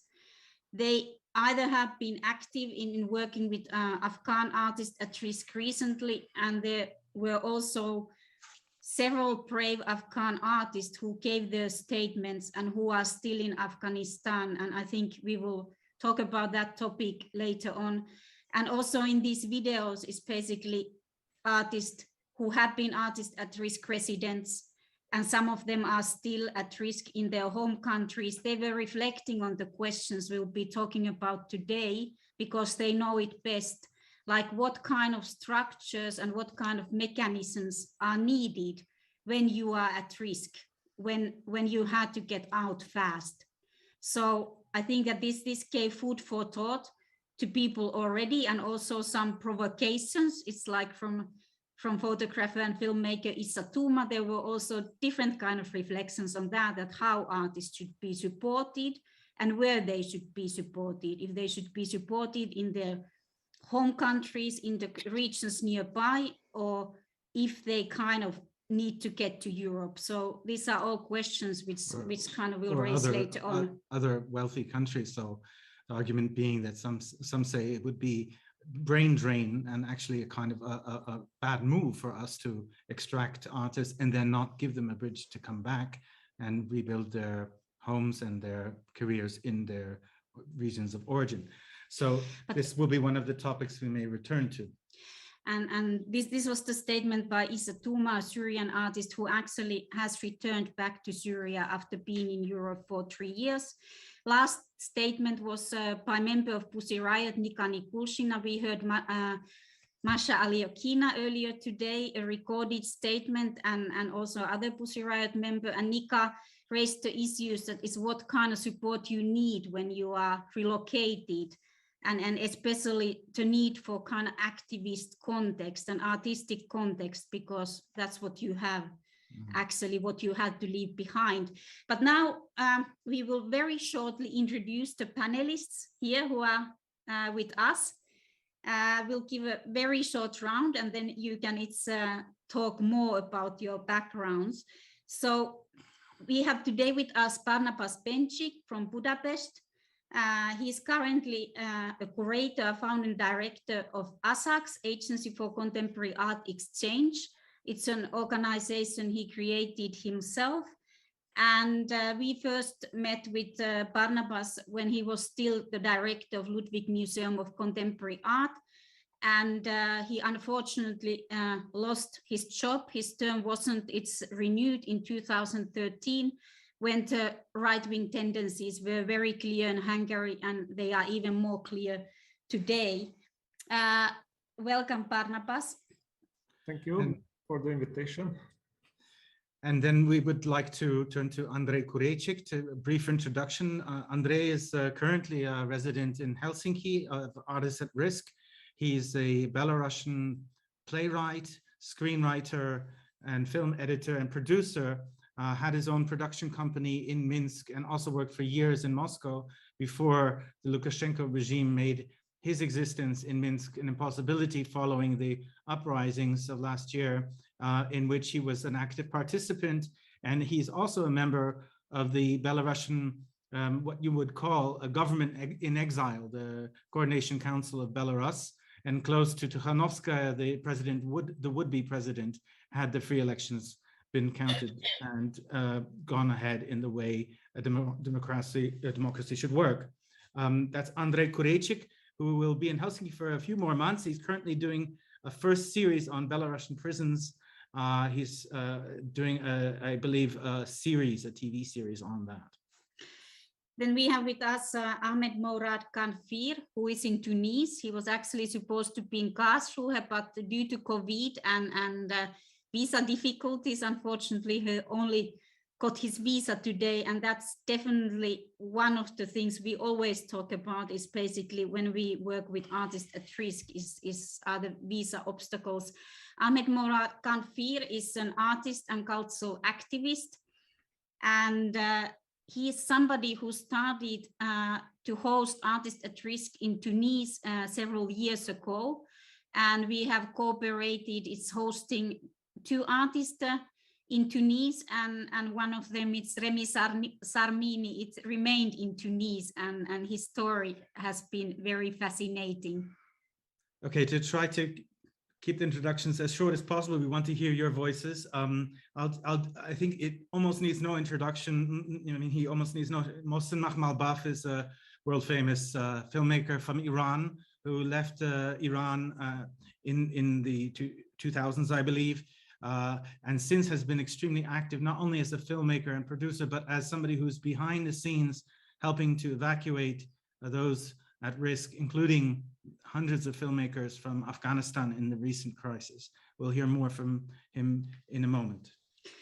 And we warmly welcome Sarah Wyatt, who is really has a long experience behind herself. She headed the Writers Association PEN for more than 20 years and has since then worked as a human rights expert for UNESCO, for the Council of Europe and Free News and many other organizations. So your expertise from that point of view is really welcome in this discussion. So it's kind of just to get the conversation it's going about threats and risks.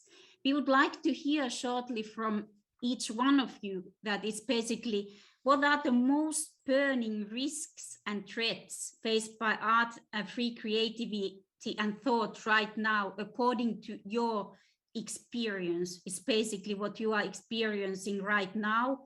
Either it's to your personal practice or as a human rights expert or from your context where you are in right now.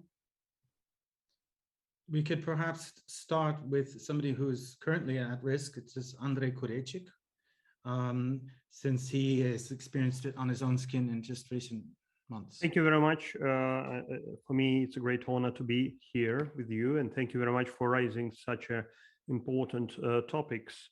If we talk about Belarus and my own experience, I could say that we had a way from, let's say, light censorship to total pressure to the art. So we see several levels of how the risk getting higher and higher. Everything started with a kind of first censorships in theater and movies, when you cannot do really idea what you want and you don't have a support of idea, but maybe you can do something which government wants. And it was just a kind of first step. Then we found out ourselves in this situation when if they don't like your performance or your film, it could be forbidden for showing or presenting to the public. So you need to have a special document for this. And after that, we get a last level when the art become an enemy of the government of Mr. Lukashenko, because art brings those information to the society which controlled medias cannot do. And the freedom of artists become really dangerous for the regime. Unfortunately, last 2 years was a kind of shock for our art system. Most of the artistic associations were closed and repressed. For example, Penn Center in Minsk was closed, the Union of Writers, the Union of Journalists, a lot of cultural organizations, several theaters, a lot of movie companies, a lot of producers were put in prison. And then we had found out that a lot of actors and directors were put in prison, and writers, for example, just now, and that information I would like to deliver to the world. We have a 9th day of hunger strike of the writer, a member of Penn Center, Vladimir Matskevich. It's a fantastic philosopher. I think one of the intellectual leaders of Belarus, the leader of our, let's say, professors, academic world, and that's it. He has 9 days of hunger strike because he was put in jail half a year ago without any movement. After 10 days, he said that he will start the hunger strike without water. And all of us think that his life is in terrible danger. But he's not only the person who now in prisons. We have artist Ales Pushkin, who was put in prison because he wrote the portrait. He made a portrait of some Belarusian guy who was in partisans against communism regime in 50s, and he was put in prison for that. And a lot of writers left country. A lot of movie makers and musicians left country. I was a member of Coordinating Council of Belarus together with Svetlana Alexievich, and the world could remember the photos when ambassadors from all European countries came to her apartment and stand like a wall trying to save her from arrest. And after that pressure, she left Belarus as well. I was made to leave my country in 1 day. In the morning, I had a phone call from the attorney that in the evening I should be out, and it was full of adventures how it was. But what could I say? I have a communication with a lot of people in Belarus, art people. The third thing that they need is communications, because Lukashenko tries to make country closed. And I'm pretty sure all other dictators have the same ideas, to close communications between people from inside to abroad. The second, I think, because now we don't have our institutions like Penn Center, like unions, like artistic associations. Of course, it will be great if European countries could somehow substitute and help these exiled organizations or organizations which are not exist anymore. And the third, I think, it's publicity. When we have cases like Vladimir Matskevich, which needs emergency reaction, because every day for him and his age and with his health it could be final day, and he's very strong man and I admire it, but I'm pretty sure that he will not make his aims if it will be not publicity from international community, and of course this information should be delivered as soon as possible. So that's what I see from my own experience. What could I do outside Belarus? I invited all repressed cinematographers to take part in the project, a movie about Akrestina. Akrestina is the jail which becomes the symbol like Gulag for Belarusians. And now we started to make it. I wanted to make it as TV series to give job to as many people as possible and to make them to live as long as possible from this. As well, we support theaters which were in exile, and I try to make together with John Friedman, fantastic translator, we make projects which promote topic of political prisoners in Belarus on different languages and different stages. And I think it's so important to make readings and discussions on this topic. I think it will really help. That is my experience. Thank you very much for opportunity. Thanks a lot, Andrei. And we will see part of your play, New Voices of Belarus, tonight in the evening. So we hope people will stay with us to see it. Let's move to Hungary. It's Barnabas Benci. Could you shortly describe how the situation looks Hungary at the moment? We'll hear about the censorship cases and so on, but it's how is the situation and where is the space for free thought and art at the moment, if there is one? Yes, it's very difficult to describe the situation in the short way, but I try to emphasize certain dimension of the situation right now in Hungary. So first of all, Hungary is part of the European Union. So from this perspective, we have to understand what's the situation now. And the other is it's a really long process. So it's 12 years already since the progress is slowly formed a new type of approach and policy in the culture field. So and it's much more sophisticated than it was in the totalitarian regimes decades ago, or as it's without any kind of physical threat, but it's an existential threat for the artists and creative people and free thinkers who are not agree with the present party. And my story started in the very beginning of this process. So I was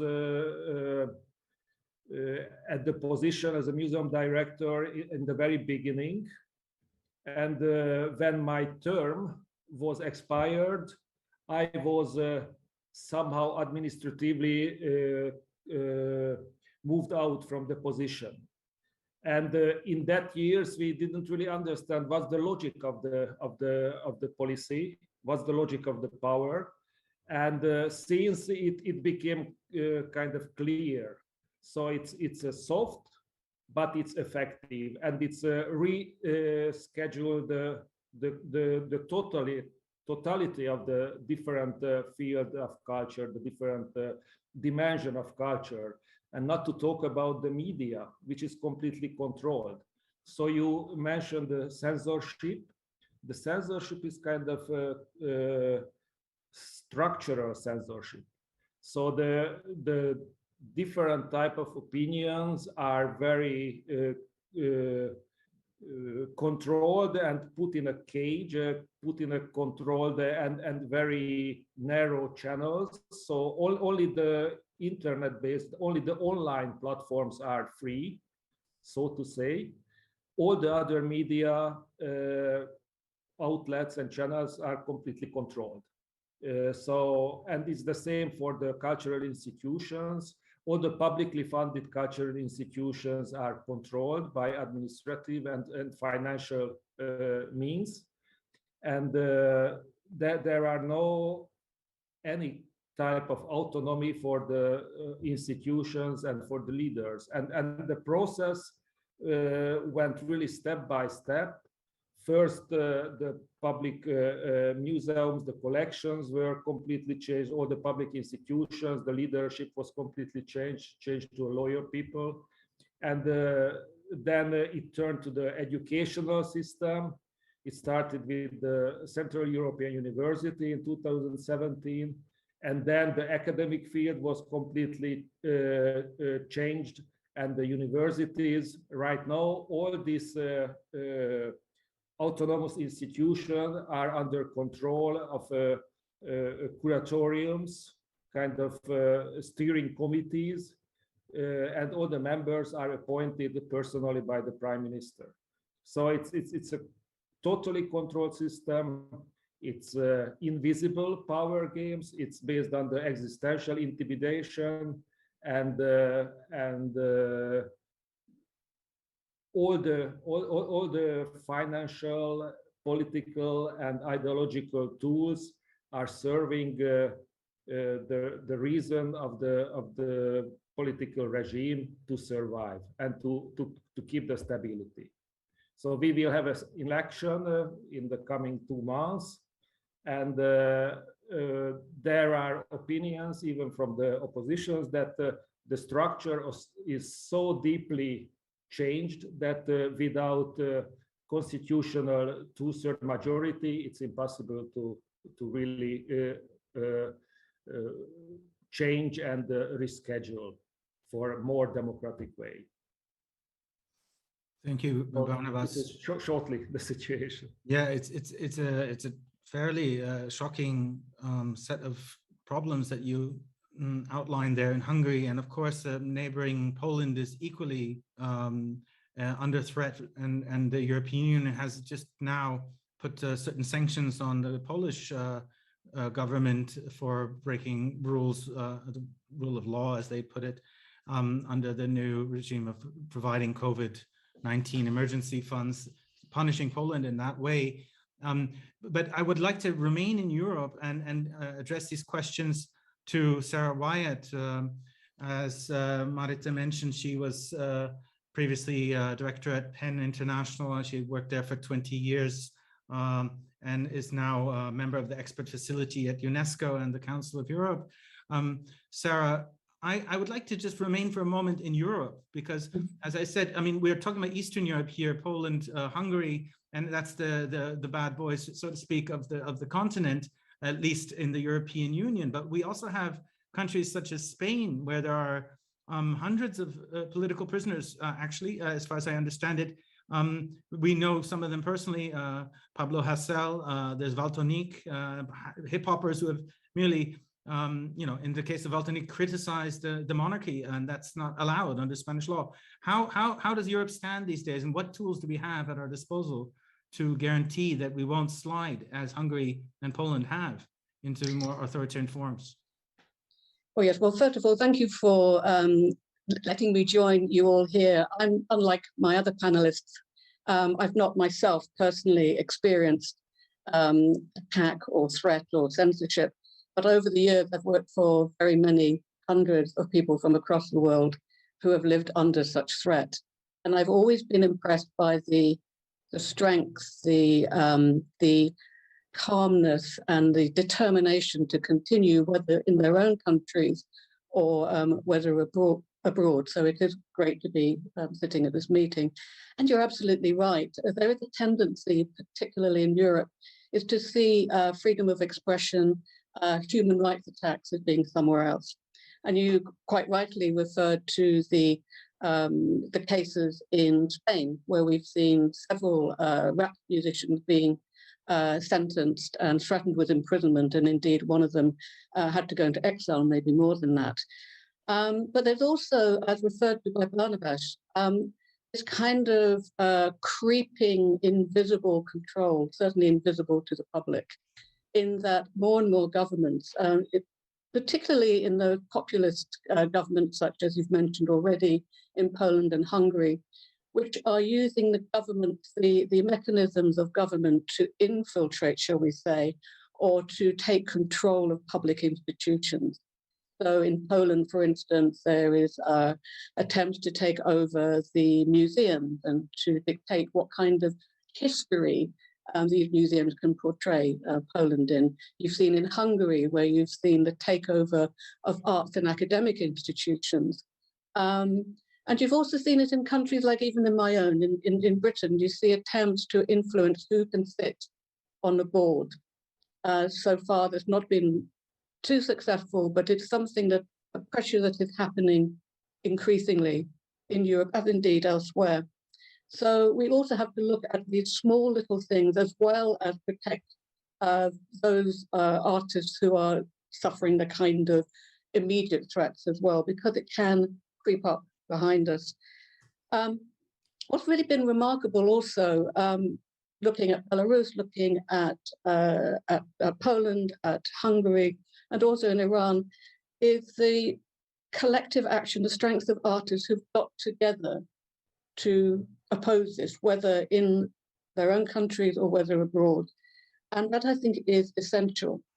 The artists in the countries, from the countries themselves, know the politics, they know the situation, they know the cultural landscape of their own countries and what is best needed by them.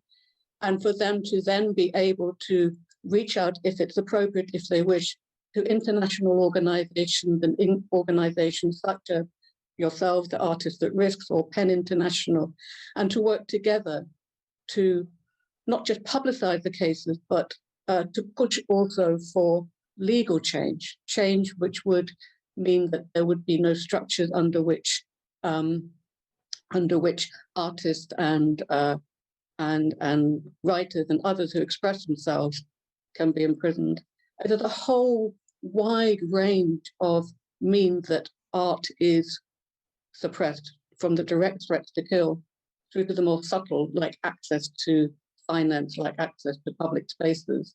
We can talk about this later, but yes, you're absolutely right. We need to look at what's happening here in the EU. Actually, I'm not in the EU any longer. Sorry about that. And as well as as abroad, beyond that. Thank you. Thank you, Sarah. It's Mohsen and Makmalbaf. We are really honored that you are here with us. You have been working tirelessly since the crisis in Afghanistan started, and could you tell us how the situation looks right now? As we mentioned earlier, that there are hundreds of artists who are still left behind in Afghanistan, or are in Iran, or are in Pakistan. It's basically, it's a vast topic to be discussed, but we would really appreciate your insight to that based on your work. You're muted. Please. Thanks. Thank you very much. Actually, I prefer to talk about Afghan situation for the artists at risk. Actually, 1 month before return of Taliban to power, we received a lot of message, email, or call from Afghan artists that they request help because they know that what would happen. Many of those who made film or they wrote book against terrorism, against Taliban idea, so they felt that they would die very soon. We 3 persons, Atiq Rahimi, Afghan filmmaker and writer, French-Afghan filmmaker and writer, Sadiq Barmak, Afghan French filmmaker, and me, we wrote an open letter to 300 film festivals in the world, and we asked them, if each one of you invite one of these artists, you can save a life. Unfortunately, the answer was not positive. They told we don't have a festival nowadays, our embassies are not active nowadays. So we changed our mind and we went to Macron office, the president of France. And we gave his office the 800 number of artists and their family, consist of filmmaker, actor, actresses, painter, writer, poet, musician, dancer, and TV programmer. Fortunately, Macron accepted our list. And it was one because of universal wave of attention. And the second, we find a man whose heart was beating for this issue. And it was the good chance for us. But it was late a little bit because it's taken 1 month to reach to that level. Then we were in the moment that an army airplane evacuating people from Kabul. It was crowd. We brought all 800 people in our list from different city to Kabul, but we were able to evacuate only 270 of them, not all of them. And then at the beginning of the September, all of them remain except 30 more that we evacuated during 5 past months. Now, we can say we have almost 995 people that they are artists and their family waiting for help. A part of them ran away from Iran to Pakistan and Iran, and a part of them, majority of them are still in Afghanistan. Many of them changing their home week by week to be safe. And always we receive a very bad message. For example, 2 nights ago, one of them wrote me message that I want to kill myself and for my children because of this situation. I want to burn me and my children to get rid of this suffering that we are facing. So the situation is not good. As maybe you know, for example, today BBC Persian report that around 100 people were being killed secretly by Taliban. You know, in the media, there are not enough good, the news. For example, I received a film which I was shocked. The Taliban cut the hand of a man and the legs of a man with 2 legs and 2 hands, and the man looked at himself and died. In this situation, how you can be safe? They cannot work, for example, because Taliban are against of any art, and they cannot move to everywhere. For example, last week we tried to evacuate one of the artists from Iran. Then in airport, the Iranian government arrested him and tried to reject him. Why? Because he has passport, he has French visa, but because like 1 million people ran away from Taliban to Iran, each day during 6 past months, 4,000 or 5,000 people without visa, so they wanted to reject them. The situation are not good. we need to do something for them before they lose their life or before they lose their complete hope. Thank you, Mohsen Mahmabaf, for that statement on Afghanistan. Of course, we would like to also at some point hear about your experience previously in helping also Iranian filmmakers in the previous crisis in Iran, and perhaps we could learn from that and see how we as members of the international community and civil rights organizations and activists should behave in each context differently, because as far as I remember, your approach is quite different from the one where you kind of make a big fuss in the media. You have been, as you described, going behind the scenes, talking directly to policymakers. But before we enter that discussion as a group, we would, of course, like to hear from our panelists from Tunisia and our dearest member of the AR community, Ahmed Morad Khanfir, who single-handedly created AR Tunis. Please, can you let us know, Ahmed, the current situation in Tunisia and how it reflects on the hopes that the West had for Tunisia as being the kind of the sole country of the MENA region which survived the Arab Spring with the shred of democracy intact. What's happening right now? Right now, the situation is moving, and we don't have a parliament, and our president have all the authority, but we have a lot of civil society that is looking for him very, very close.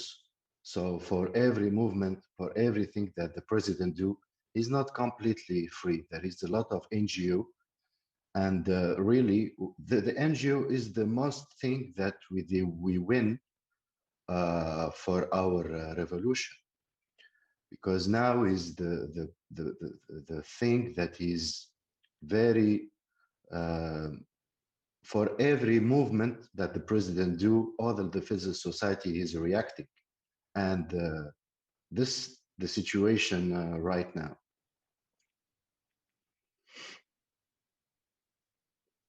So yeah, please continue. If you would like to also describe, your experience of those artists at risk that have been in Tunis from other countries. We had an incredible story. I mean, you're on your, as we mentioned at the beginning, you were meant to be coming to Karlsruhe today to join our network meeting, and you couldn't due to the visa problem, because I mean, now the excuse, of course, is Corona, but it's always been difficult to get a visa to Europe, even if you're the director of NGO as you are, and if you've been to many festivals in Europe before as an artist, as an activist, as a film director and actor. How can you reflect on that with Remy Sarmini's case that came to Tunis? To be a part of MENA region, we have always the problem of the visa. Me, I have 39 years old. I do a 38 visa, and always I'm scared to have it or not. So it's something that we can't handle it, and it will be always there. It's so difficult to take it off all the border. It's another topic, and it's actually quite talk it again. Yes, it's actually quite shocking, given the fact that the European Union itself, as an organization, had Tunis join the Creative Europe funding mechanism. So actually, our ARNG project, which ZKM and CCCB are part of, was the first round of Creative Europe funding in which Tunisia could join, and we're happy that you could. And despite this, the visa issue remains an unbearable burden and hurdle. Marta, would you? Yeah, now the NGO in Tunisia is like European Union. So with Europe Creative, all the NGO in Tunisia is considered like NGO in Europe. So it's the same in the same category, but people from Tunisia have the same problem as the visa. It's something that very handicap us for our collaboration with other NGOs. Okay, thank you, Ahmed. I see that it's, I think that Andre is translating to Ulazimir Ushako, who is also in Helsinki as an AI Yes, yes, I try to keep him updated because it's very interesting, yeah. Exactly. You have been advocating a lot. It's basically on behalf of political prisoners in Belarus. I believe that there are more than 1,000 people who are in prison right now, and there are also cases of people who have died of torture, such as Vitoli Asurak in May. Could you kind of just shortly share your ideas of how the political prisoners in Belarus could be supported? What kind of mechanisms and pressure is needed? Because the situation, the sentences are from 14 to 18 years in kind of horrible conditions. Yes, because now we have a kind of informational gap from Belarus because of some strong new world threats like possible Ukrainian war, or some Putin's deals and everything. So we see that focus of international community goes to that big topics. And in this situation, those who are really sufferers in Afghanistan, in other countries, and of course in Belarus, are in the shadow. And Lukashenko makes everything to make this shadow more dark. He closed Belarusian medias, which previously delivered this information to the world medias. He not allow international journalists to come to Minsk. The borders are quite closed now.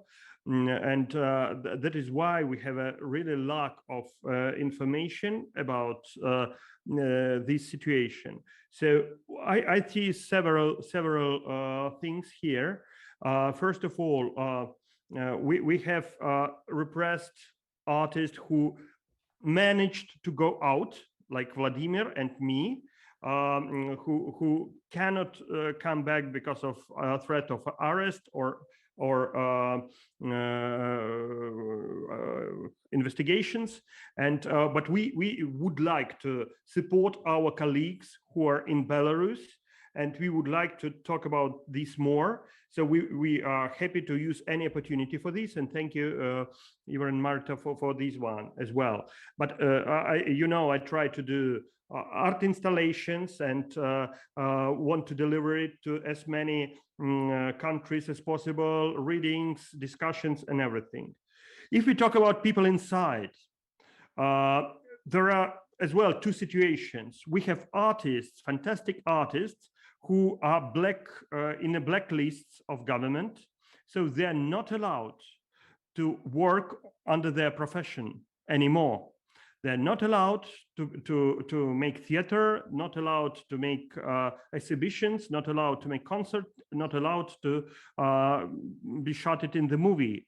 So they want them to lose the profession, and they suppress them with like making impossible to stay artists. They want them not to be artists, if we talk like very, very clearly. And another category of people is political prisoners. They are already in prisons. They sometimes in the terrible conditions.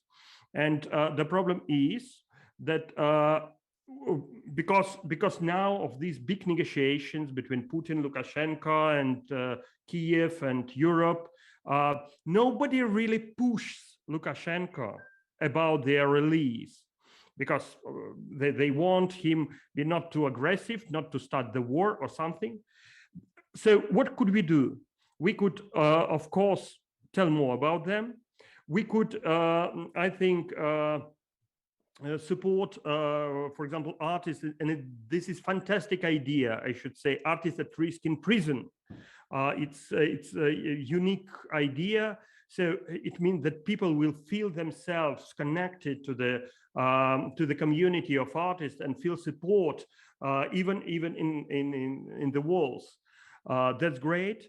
And I think that we could invite as well artists who cannot work for such a conferences to tell something from inside Belarus. I think it's very important. Thank you. Thank you so much for bringing that up, because the Artists at Risk Prisoner Residence that nomination that we've invented for Masha Alyokhina is going to be continued in other circumstances, and we welcome nominations for future AR prisoner residents. And I think we should also just, there was a statement by Nika Nikulshina, who is a Pussy Riot member who fled Moscow and is currently in Tbilisi, whose statement ran just before our panel, mentioned that she feels that the need for an international kind of digital space for prisoners and artists at risk in general of any kind, to be able to meet and discuss and find a way to build solidarity. So that kind of alliance between artists, I think, is also really, really, you know, emotionally and psychologically very important. And so we do have something internally at Artists at Risk, where in Telegram, all alumni and current residents can talk to each other and share their news and stories. But we would be open to initiatives, maybe with other organizations, to create a kind of platform where artists in different countries from all over the world could share their experiences. We would like to open the discussion, so please just jump in if you would like to say something. I'd like to ask, it's Sarah to come. We are now in Germany, and there's a new government in Germany, and basically I think it's aim of many NGOs in Germany, including Artists at Risk, is to put pressure on German government to reopen the lists to receive Afghan artists at risk, and also it's to give them visas. And in the government program, they are also mentioning human rights-based visa. And that's, of course, something which also was discussed in former European Parliament and so on. And if we look at the case of Afghanistan, it's clear that artists, musicians, filmmakers, visual artists, political caricaturists, they are targeted as a social group. So basically, there should be basis for human rights-based visas, and it's kind of what is there to be done so that the Western countries would kind of recognize that need seriously. Do you have any kind of insight on that? Why it's not happening? I think what really needs to be done is to convince governments, to convince other human rights organizations, indeed, that artists are human rights defenders, or artists are truly at risk. Sometimes I think we've all found that artists are considered to be sort of frivolous, people who do silly things just to entertain, and that the work that they do has very little impact. But from what we've seen in Afghanistan, what we've seen from all our speakers here, in fact, that's certainly not the case. So there needs to be a lot of education, not only of the government, but also of the public and the media, of the importance of artists beyond just people that keep us entertained. Now, in the COVID age, we've really seen the importance of art as a messenger, as an entertainer, as a support. And I think that's something that really needs to be done, is to convince those in power that artists are important. And interesting what you're saying about the freedom of movement. That's something that's covered in the UNESCO report. The conditions of visas, just generally pre-COVID, whether or not you're from whether you're not an artist at risk, is that the requirements for visas are so onerous, very expensive, very difficult to get hold of. So if you're an artist who comes from a country where there's a lot of persecution, that's an added problem as well, that there are restrictions against artists coming from Iran or from anywhere where there's any kind of crisis. So it's all compounded. There really needs to be two things. One is to make the visa system easier generally for artists, with recognition that this is it is a requirement for just being creative for getting your for employment and for creative exchange, but also to recognize that the artists are very much under threat and therefore need to be considered more, to be understood when applying for visas. So yes, again, many other issues that that affect artists, but on that one, yes. Mohsen, you're muted again. Sorry. I want to add something related to support of German government. 3 months ago at night around 8 p.m., a man who was responsible for evacuation of Afghan called me, we know each other, and he promised me that during next week, he would evacuate all the artists from Afghanistan to Pakistan and then give them German visa, then bring them to Germany.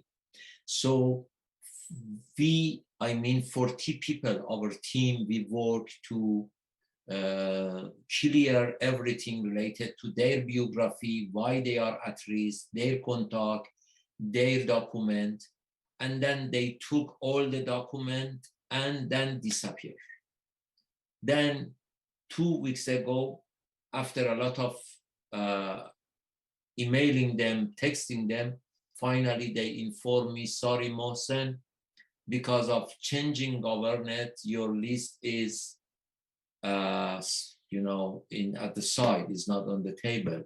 We should wait for reaction of new government. And from that moment, from 3 months ago till now, every day I am answering to artists that they find hope, perhaps Germany evacuate them. But now after 3 months, they will lose their hope. And there is no answer from German government why they put our list, at the side. Because the list that we gave them is the list of important artists, famous artists in different fields. This is not someone that has talent. They are real artists. They are real filmmakers. They are famous superstar actor and actresses of Afghanistan. They are famous writer or poet. So they are all at risk. And the reason, I don't know what was that. But from Germany, many artists told that we want to support you by publishing open letter. I told it is good, but it is good you sleep at night and say, okay, I have done something. But publishing open letter, it doesn't work. It's better we go to government directly and say, please do something. I can give you another example. 23 years ago, we had 747,000 Afghan children refugees that the schools' doors were closed for them. Exactly the same time as Taliban closed the door of a school for them. Why Iran closed the door of a school to children of Afghanistan? Because they told that if we open the door, because in Afghanistan the school's doors is closed, many parents come to Iran only for intention of education of their children. So we train 200 teachers and we work with more than 100 underground school, but during 2 years only we were able to educate 40,000 children. But when we have big universal wave of attention to Afghanistan in 2001, I went to the president of Iran, Mr. Khatami, who was more Democrat than the others, and I told, okay, this is the time, if you have heart that beating for these poor children, okay, open the door. He told, okay, I agree, but we don't have budget. I told, okay, you don't need budget, only you have classes in villages in the city. If you give them one chair in each class, you can solve the problem. And by his order, finally, we sent 500,000 Afghan children, refugee, to the school after universal wave of attention after 2001. Now, we don't have that wave of attention. But we can talk with different governments, any of us, and say, okay, we have 1,000 artists and their family. Different European country can share. Each one of them can accept 50 of them. Or we can talk with different mayor.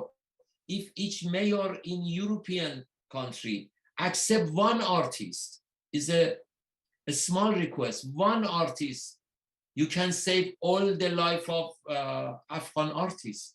So if you put the name of 1,000 people, everyone says it's too much for us. But if you give them one name, perhaps that's work. Reflections? Anybody on this way of thinking? Yes. Yeah, so I'm thinking that arts and cultural organizations in countries that could receive artists at risk, are they able to maybe offer a placement or a course for one of these artists, and so that the pressure would be coming from the artists in the host countries? I believe that happens with artists at risk, who could then lobby and convince their government to accept these artists, which they themselves was then introduced to their own cultural community, give some support to continuing their arts, and also to share their arts and experience with the other artists and cultural organizations in their own countries. And it works that way. To say that it's basically, we sit ZKM in Karlsruhe, and the director, Dr. Peter Weibel, and the staff of ZKM was in touch with us right away in August and said that they are ready to receive 2 artists with their families. And also they got the Fine Art Academy next door to say that we are going to host a female student and her family, and they got on board a foundation in Frankfurt, Crespo Foundation, who said we will host 6 artists and their families and so on. And we got them to even to this famous German visa list, which closed at the end of August. It totally randomly, or not randomly, when the US troops left, as if kind of the need would disappear. And there's still no news of those visas. There's funding, there is hosting organization, same in Finland. It's basically where Artists at Risk is based. We have several cultural organizations: Finnish National Theatre, Swedish Theatre, Theatre Information Center, Finnish Visual Artists Union. We have funding for 2 artists as Muslim proposed, and we have been putting pressure directly to Minister of Foreign Affairs. It's in person. And still nothing has happened. His answer was that it will be taken care of by UN and EU, and we all know that that's of course not happening. So, but I mean, it's kind of, we have to continue putting pressure, and I think nobody's giving up. I mean, we just have to continue this pressure. But in France, of course, there are good examples, like in Marseille and many mayors and so on, actually that succeeded, but it's kind of, it takes lots of work not to give up.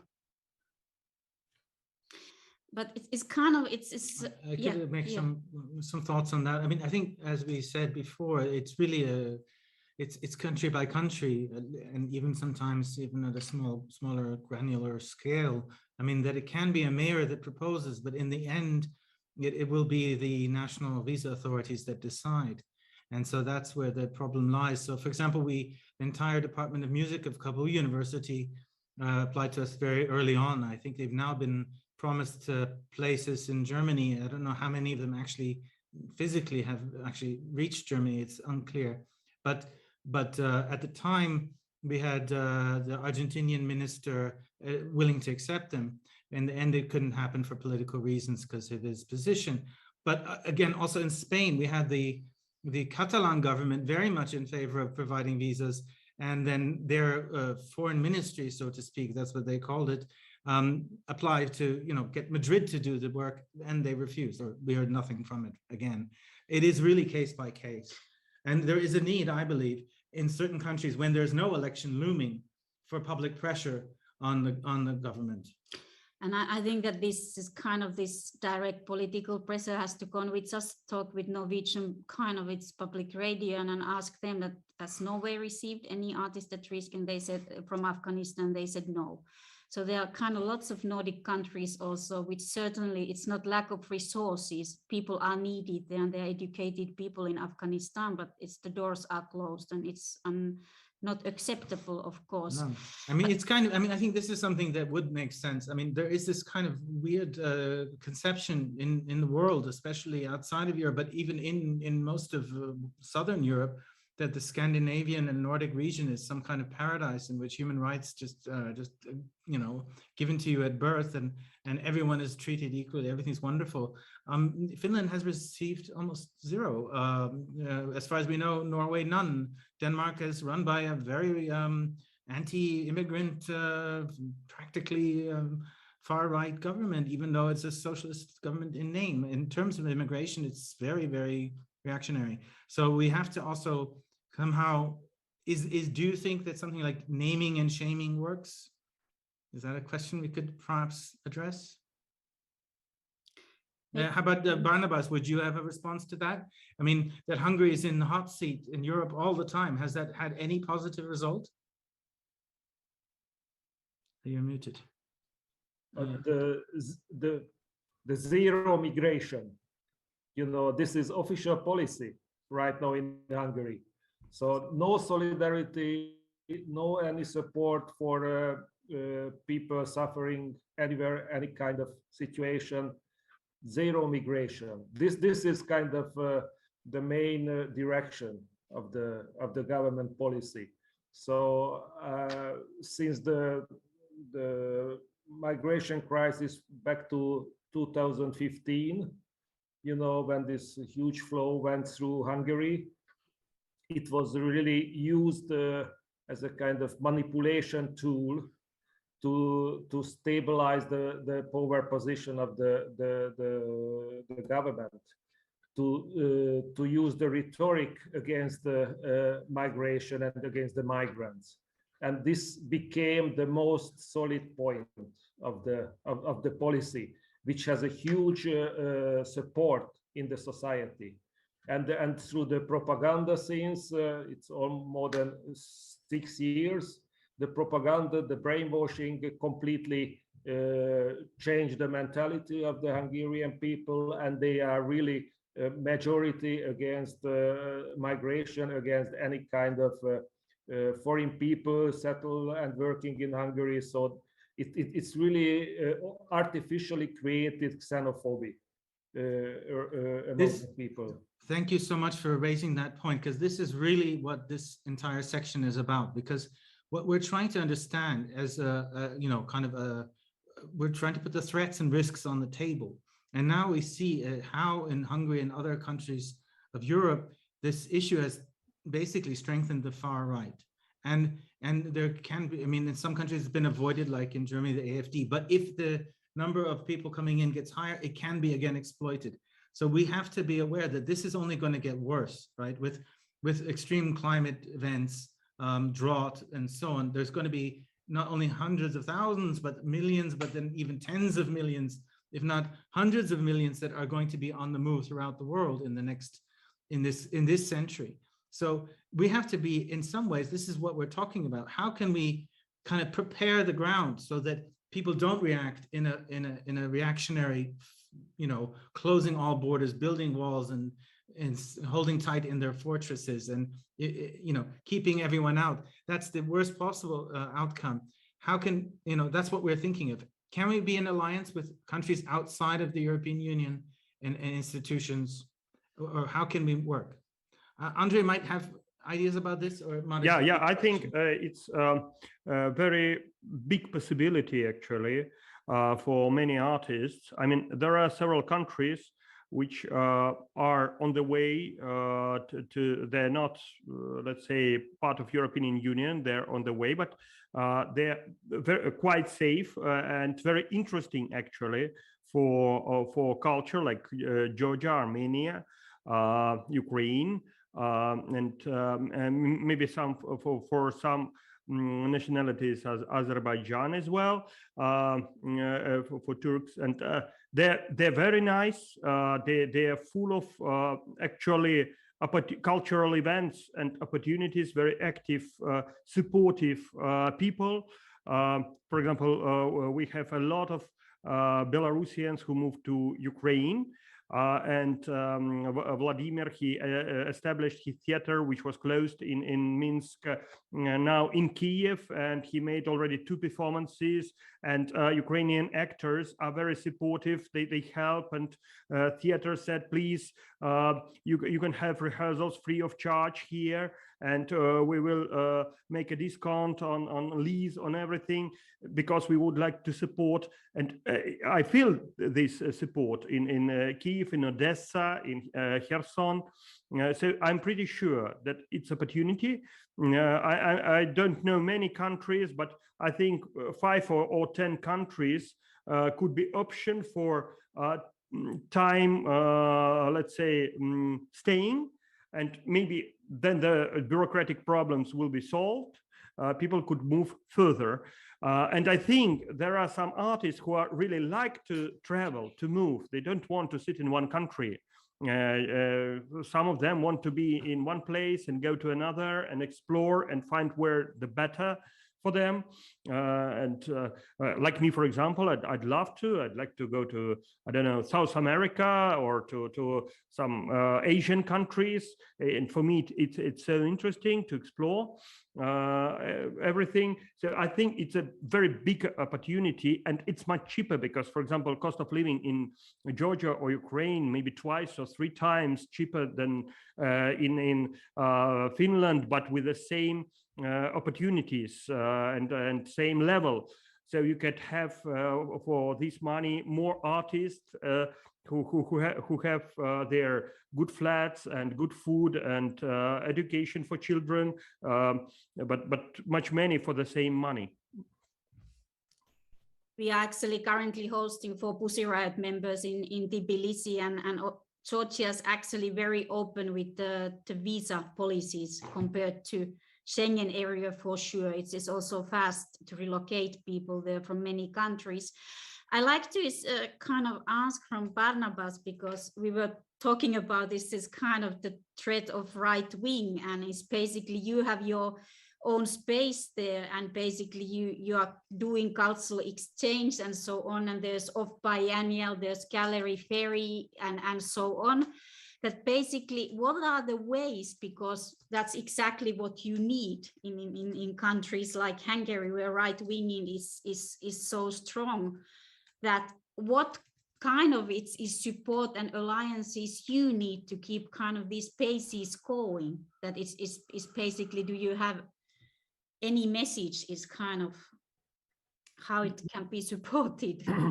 You know, we need the same type of support, like those people who are suffering, who are really in a difficult and tragic situation. We are still not in that level, but we need the communication. We need to keep in contact with them. We need to keep the openness. We have to keep on the communication, and it's really important to feel that there is solidarity around, and that's really difficult sometimes to find the right format how to express our solidarity, especially from our case when the state is completely against any kind of humanitarian kind of support. As an individual people, you can't make anything. So it's in this sense it's hard. But through the level of communication to express the solidarity. And I think it's really nice idea to provide a kind of online platform for this kind of expression, to meet the people, to provide a forum for the people in the virtual space, even to create a virtual exhibition space. If we are talking about creative artists, we are talking a lot about metaverse, but I think the virtual reality is already there. So we can really provide. Actually, we are talking connected to ZKM, which is in the kind of flagship of the media art. So I think in this sense there are lots of opportunity, because the telecommunication connection is still on. I don't know how is the situation with Afghanistan, but still Russia is connected. So it's really an option to create safe spaces in the virtual space, in the metaverse, something. And you know, I just have a friend who is really improving virtual exhibition spaces. Right. So it's a perfect platform really to share the creativity, to celebrate the creative energy in the virtual space through this tools. So you have the network, there is the media. So I think it could be an option. Thank you for that, and please, if you have you know the energy tonight, join us.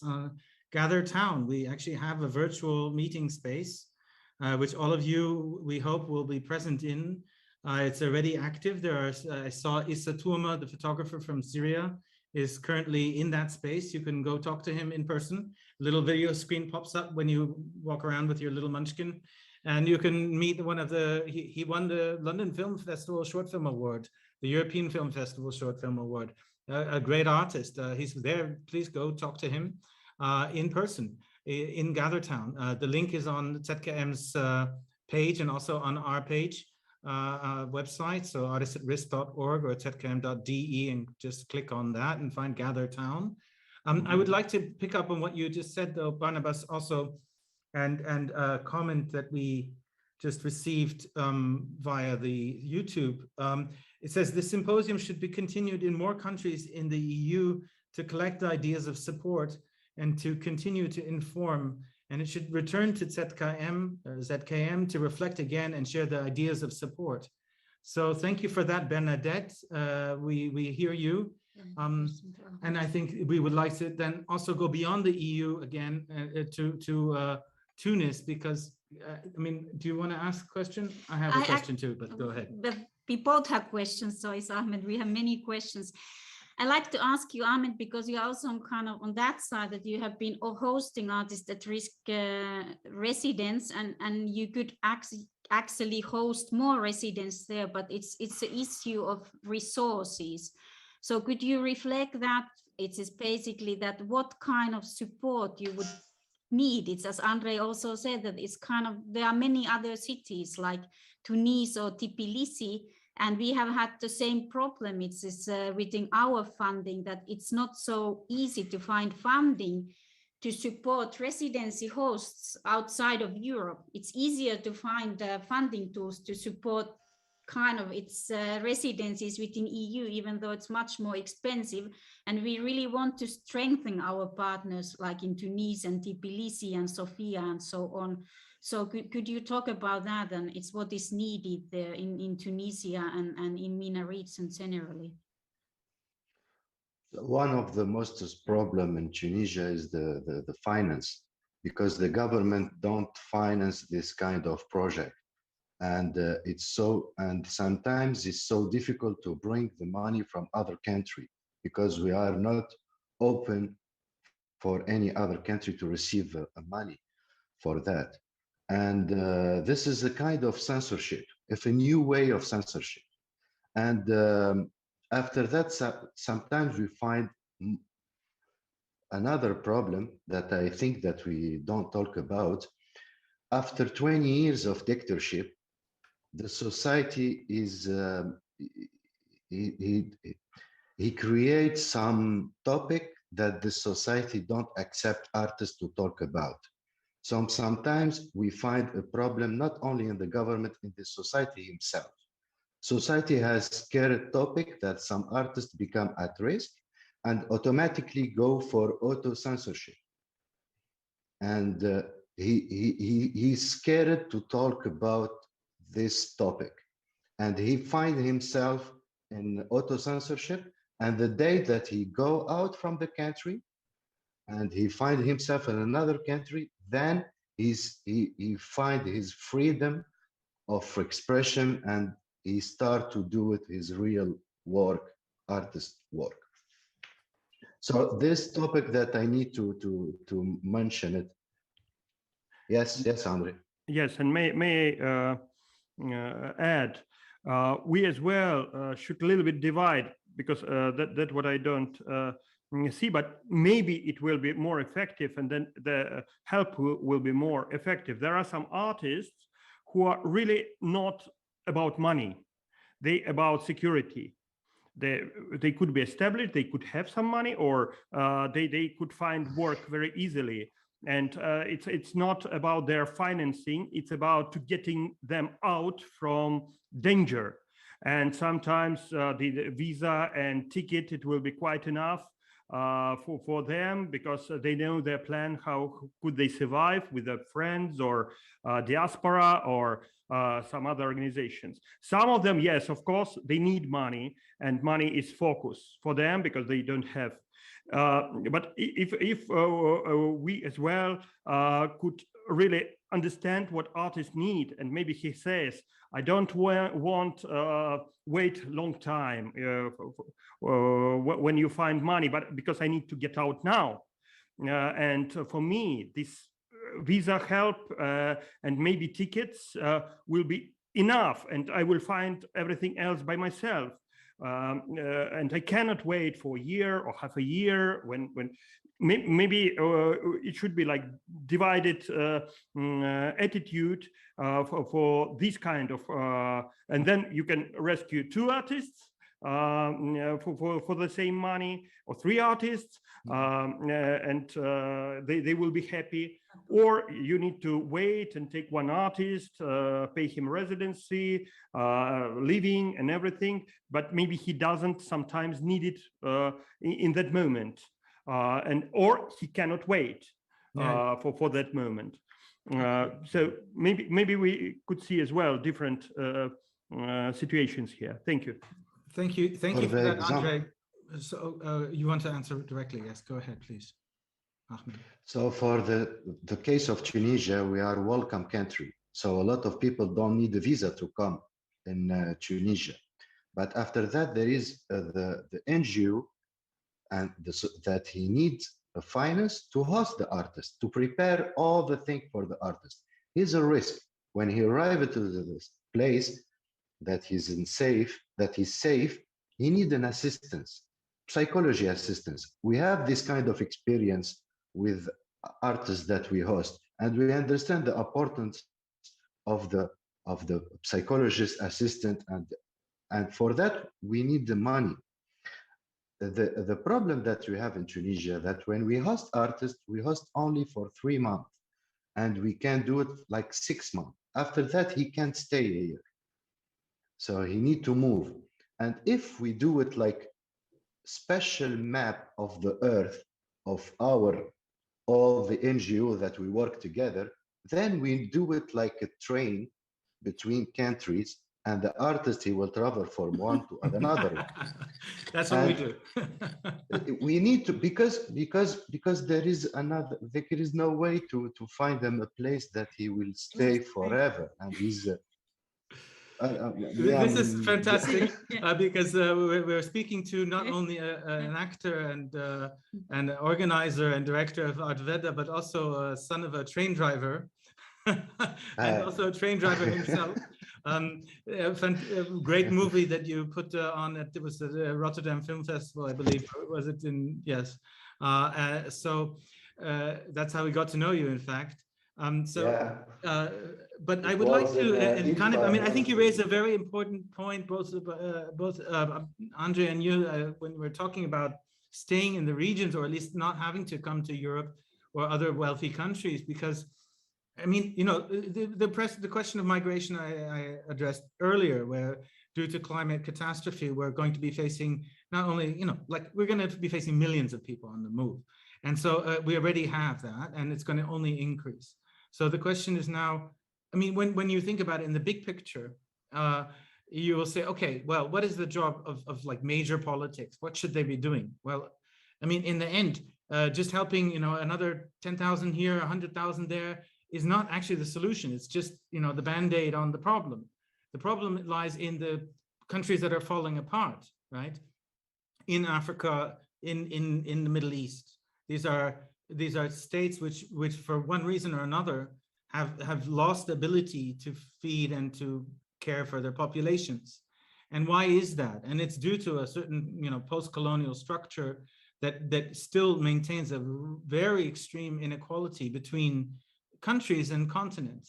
And I think if we are to be honest about this, we must kind of understand, especially in the art world, that we can do things to perhaps strengthen our institutions in those countries so that they can, as partners, as peers, not as people to be helped, but as other curators, other artists, other filmmakers, that we want them to succeed, not by coming here, but by coming to a safe place in their region and rebuilding their countries. And this is part of what we're trying to think about. How can we do that? Let's say, if we could, what would it mean to really strengthen the film industry in Nigeria, say? Mohsen, do you think something like that would be possible? In Egypt, the great history of the Egyptian film industry, but people are fleeing like mad.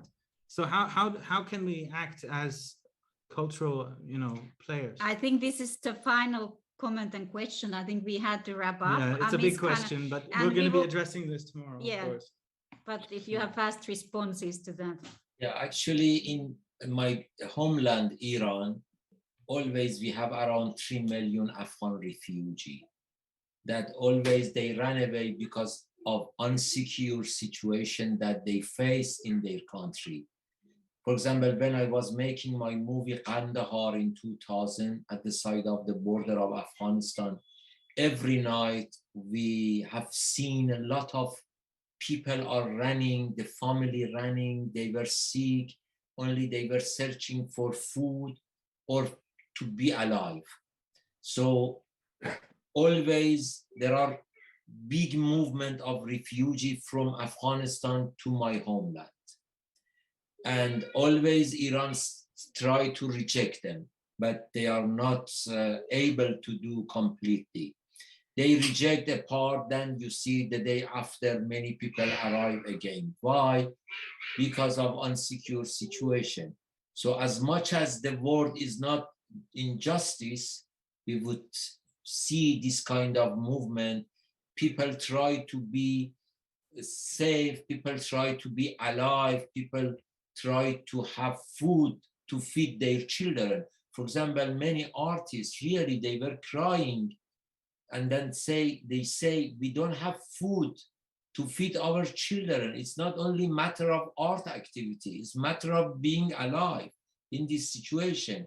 Now in Afghanistan, the economy is somehow zero.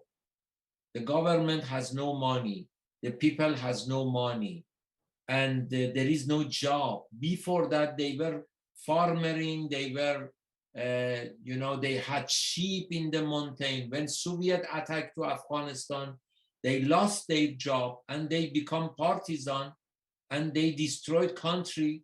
So nowadays there is no economy in Afghanistan. That's why we would see more and more refugees to Iran, to Turkey, to Europe, because of politicians, because of lack of money, and because of lack of freedom, and generally because of lack of justice in this world.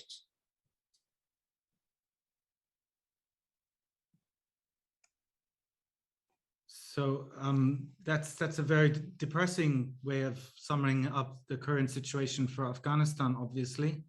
But we hope that we have some more optimistic views too on this kind of solidarity that you're explaining actually exists, right? So if you see it the other way around, you can see that how wonderful it is that there are Iranians willing to receive them and help them and do it, even though the government is not doing its part. And I think this is what we see here. We're all in this not because of a job. We're here because of, our own experience and wish to try to change things. So if you would, any closing comments, we would be happy to hear them. Otherwise, we would like to just make sure that we've been discussing and can't stop already a half an hour over time. So I think it's a very, very important topic, and we feel strongly about it. And we can continue tomorrow. We're starting at 4 p.m. Central European time. I would like to suggest one comment. If each one of us turn on a candle, we don't need to the sun.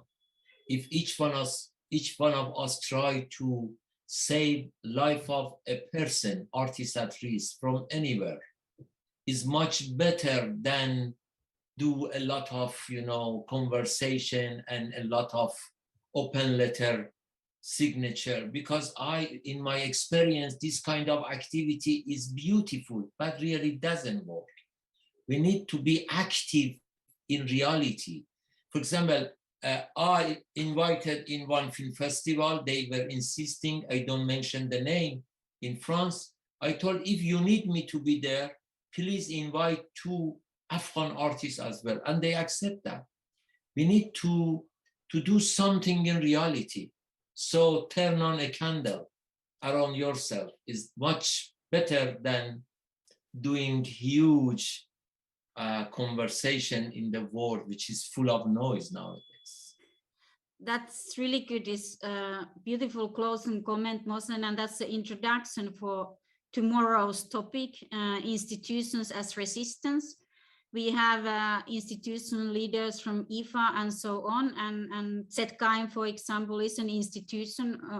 Dr. Peter Weibel has been in touch with the ministries and is still appealing to get those visas and receive artists. That's what we are talking about. And as we talked in the beginning, the aim is that we'll have a kind of working meeting in Berlin, and we hope to have some representatives of the government and continue exactly what Mohsen is proposing. And that's what we are calling for the institutions, to have this kind of alliances and exactly saying that we want to receive 2 artists, 1 artist, and so on. It's from Afghanistan or from elsewhere. And have a kind of broader network that when there are crises like this, they could react much faster. So that's the first topic to be discussed tomorrow. So join us, and we have actually the curatorial collective. It's Ruang Grupa from Jakarta with us. It's giving a keynote, which is a kind of very horizontal. It's like anti-hierarchical curatorial collective for the first time. It's curating Documenta 15. And then the closing session tomorrow is actually, it's about the future scenarios and philosophies. And we have David Wengrow with us, who actually wrote the book with dear friend David Kreber, whose birthday is actually tomorrow. So David Kreber loved carnival, so we are going to celebrate his birthday tomorrow. He would have turned 61. I mean, also when there was his memorial, we actually organized carnivals all around the world. So it's going to be, it's also at the same time when we talk about the future scenarios and philosophies, it's kind of, we are going to look at the future with David Kreber and David Wengrow and many others. But so thank you to all of you for holding up a candle tonight. But tonight it's not over. Well, we have a little bit more, of course, but we have to close the panel, and it's going on because today we're going to move on to the final artistic intervention of the evening, which is Andrei Kurejcik's documentary theater piece, right? And we're going to be hearing 3 cases from his, I think it's 3, is it? 2 or 3 cases from his play, documentary theater, Voices from Belarus. But thank you once again to all of the panelists. Marit, do you have some closing words? I think it's a very good way. It's like Andrei's play is extremely, it's touching, and one of the voices we will hear is Maria Kalashnikova, who is a musician and who is sentenced for prison. It's for too many years, so we hope that you will kind of stay with us and watch the play and meet us in Gathertown, where you can see the entire series of artistic interventions at full length. So thanks again to all of you, Ahmed, Sarah, Mohsen, Barnabas, Andrei. Good evening. Thank you so much. Thank you. Thank you. Bye-bye. Bye-bye. Bye.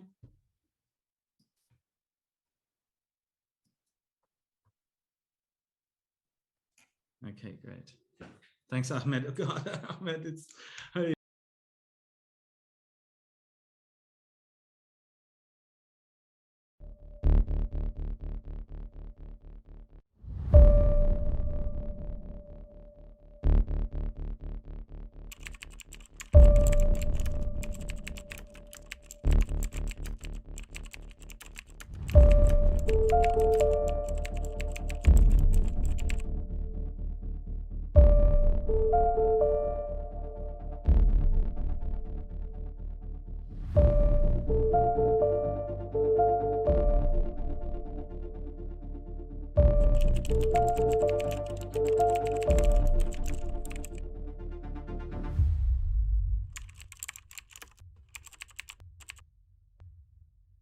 Vitaly Morocco. Roman Zoric. Marina Zolatova. Witold Ashuruk.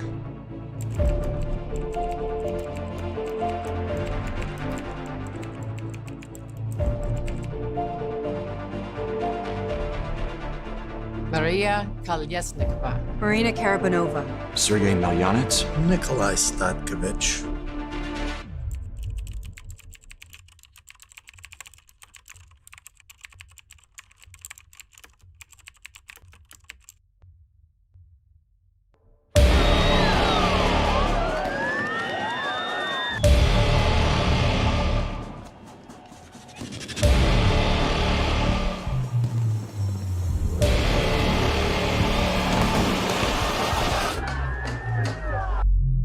Alexei Berezinsky. Zhana Lagutina. Igor Losik. Anatoly Kudlasevich.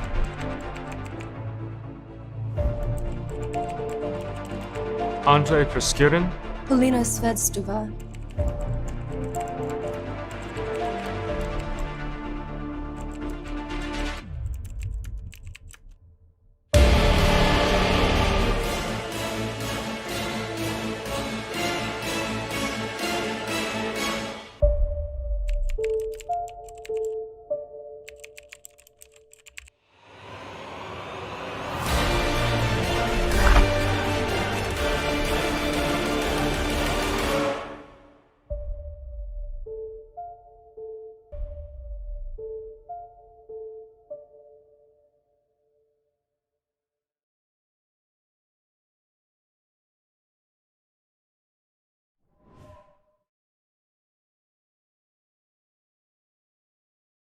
Roman Zoric, engineer, age 37, August 9, 2020.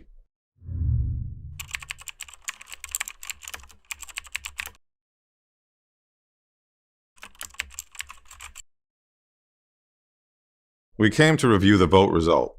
It was about 7:55 p.m. There were approximately 10 people, plus the head of the precinct election commission in the gymnasium hall. Then riot troopers began to enter. They detained one person, then a second. I think I was the third. I wasn't frightened at all. But they came over to me and seized me by the arms. I said, I can go myself, man. They loosened their grip, ushered me into a van. From 8 p.m. to midnight, we sat on the bus. And right at midnight, I don't know if the vote result was posted near the school or not, but there was a ruckus. And in response, the bus set off. When we arrived at the Okrestina Street prison, all normalcy ended. As prisoners, we were thrown face down on the floor. I saw a man lying naked on the grass asking for help. At first I thought he was drunk, but it turned out he had been shot. Nobody helped him.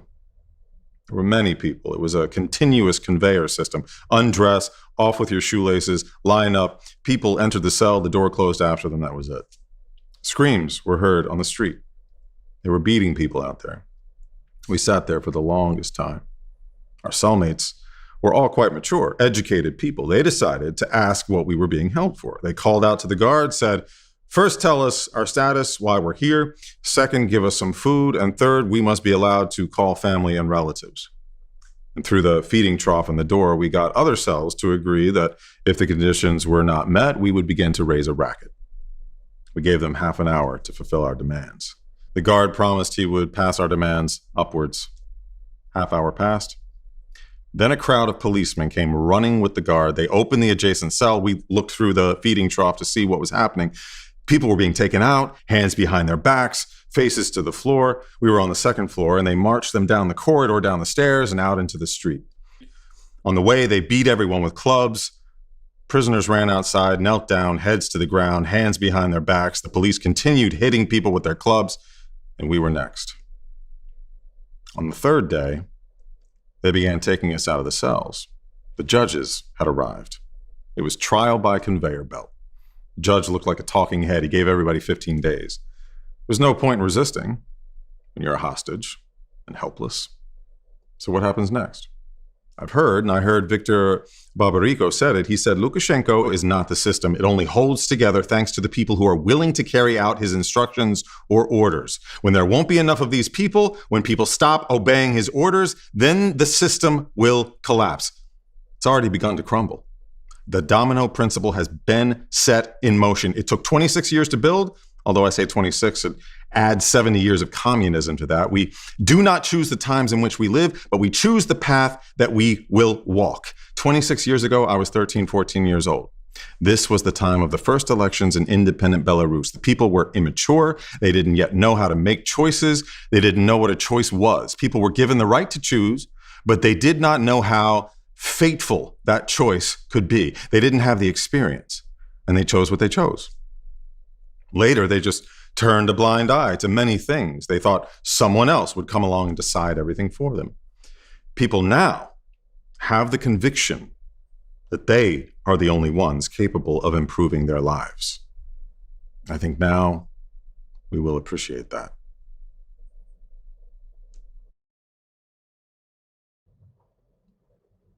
Vitaly Morocco, logistics specialist, age 40, August 9th, 2020.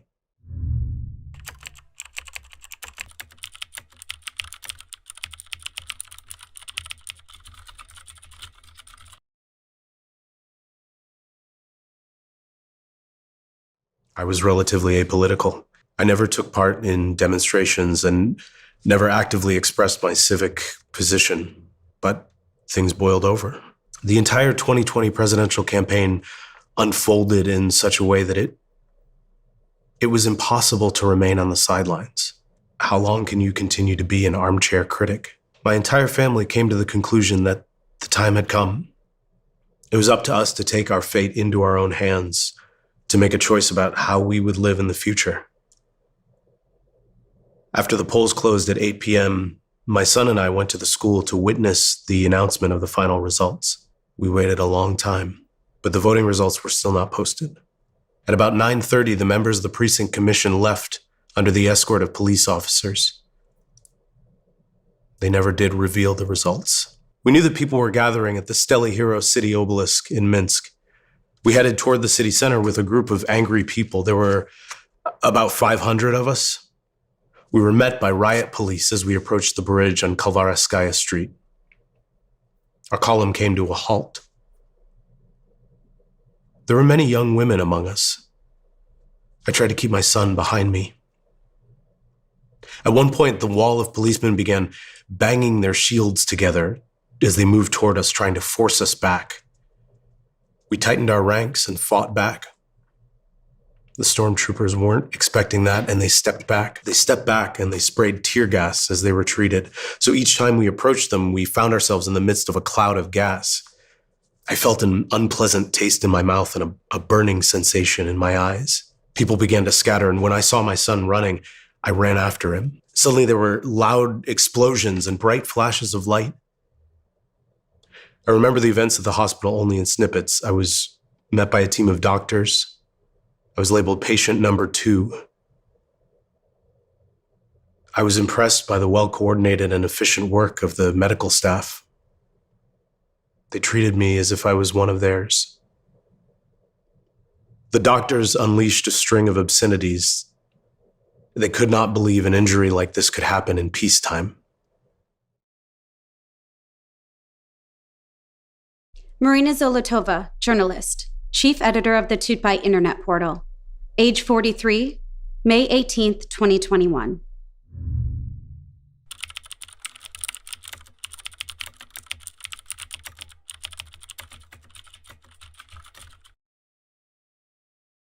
I have never doubted that our country has a wonderful future ahead of it, because Belarusians remain Belarusians among Belarusians. Throughout this year, so much good has been revealed to us about ourselves. We will never again agree to be slaves. Sergey Melyanets, election volunteer, sales manager, age 40, August 10th, 2020.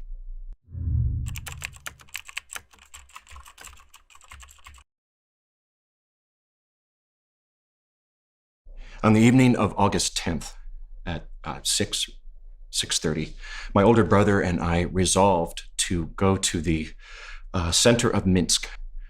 We would find a place to pray for Belarus and the current situation. Then we learned my younger brother was going to come, so we planned to meet. His wife's brother also came along. We drove to the Minsk concert hall. We hadn't even had time to start when I saw black-clad riot police running towards us. There were 20 of them. They grabbed us by our arms and by our heads. They pulled us out of the car. They forced me to kneel, and they began beating me with clubs. They screamed and yelled and shouted obscenities. Their purpose was to humiliate me.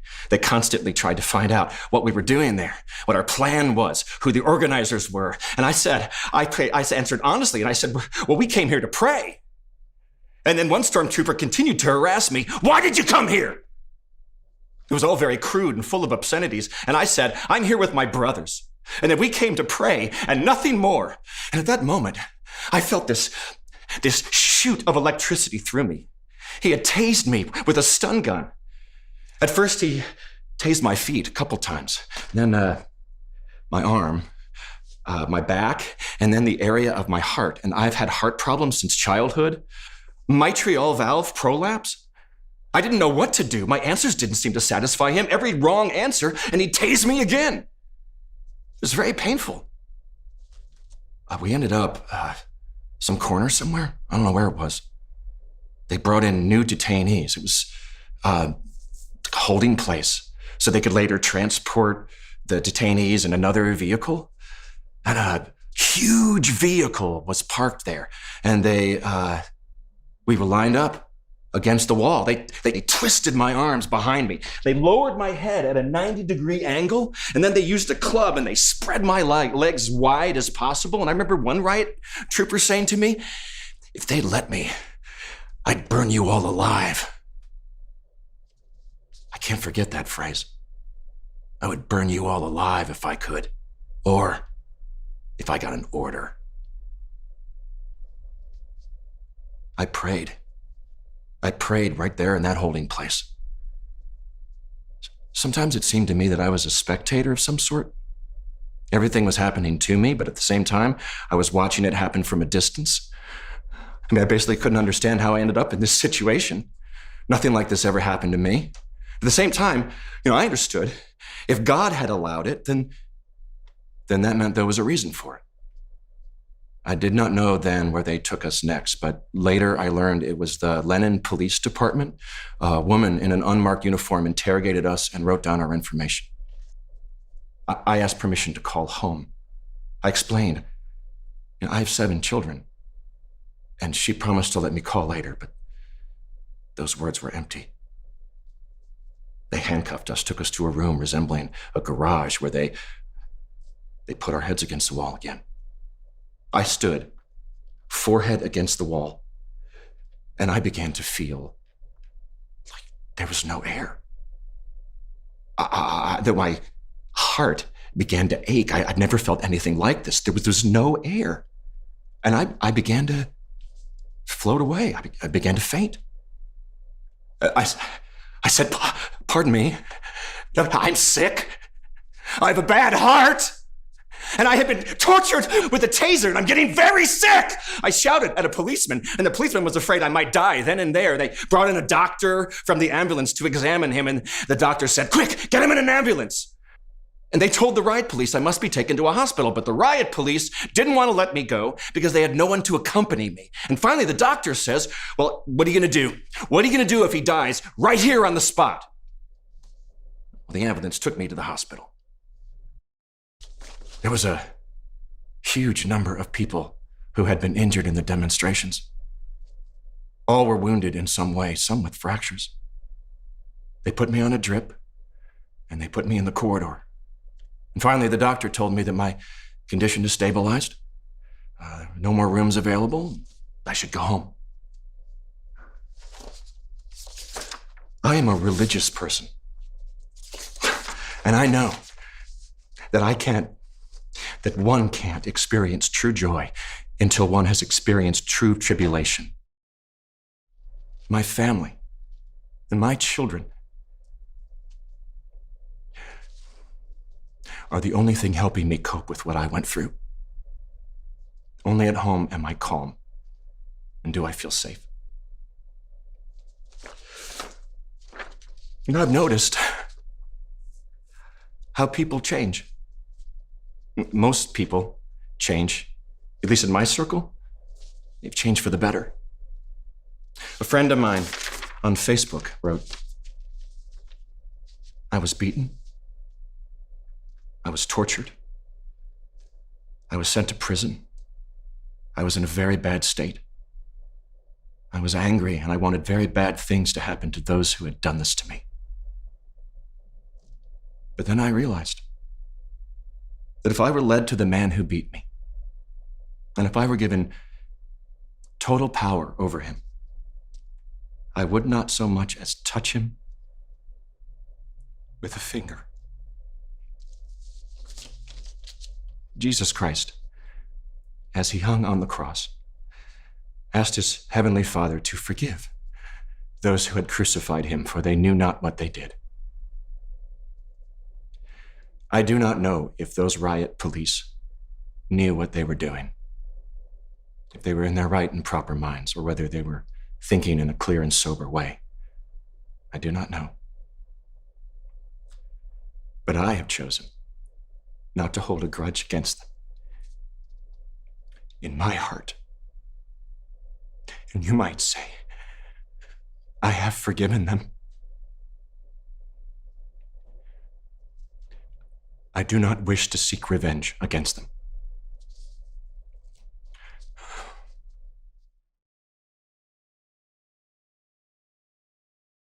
Maria Kolesnikova, musician, age 39, September 7th, 2020.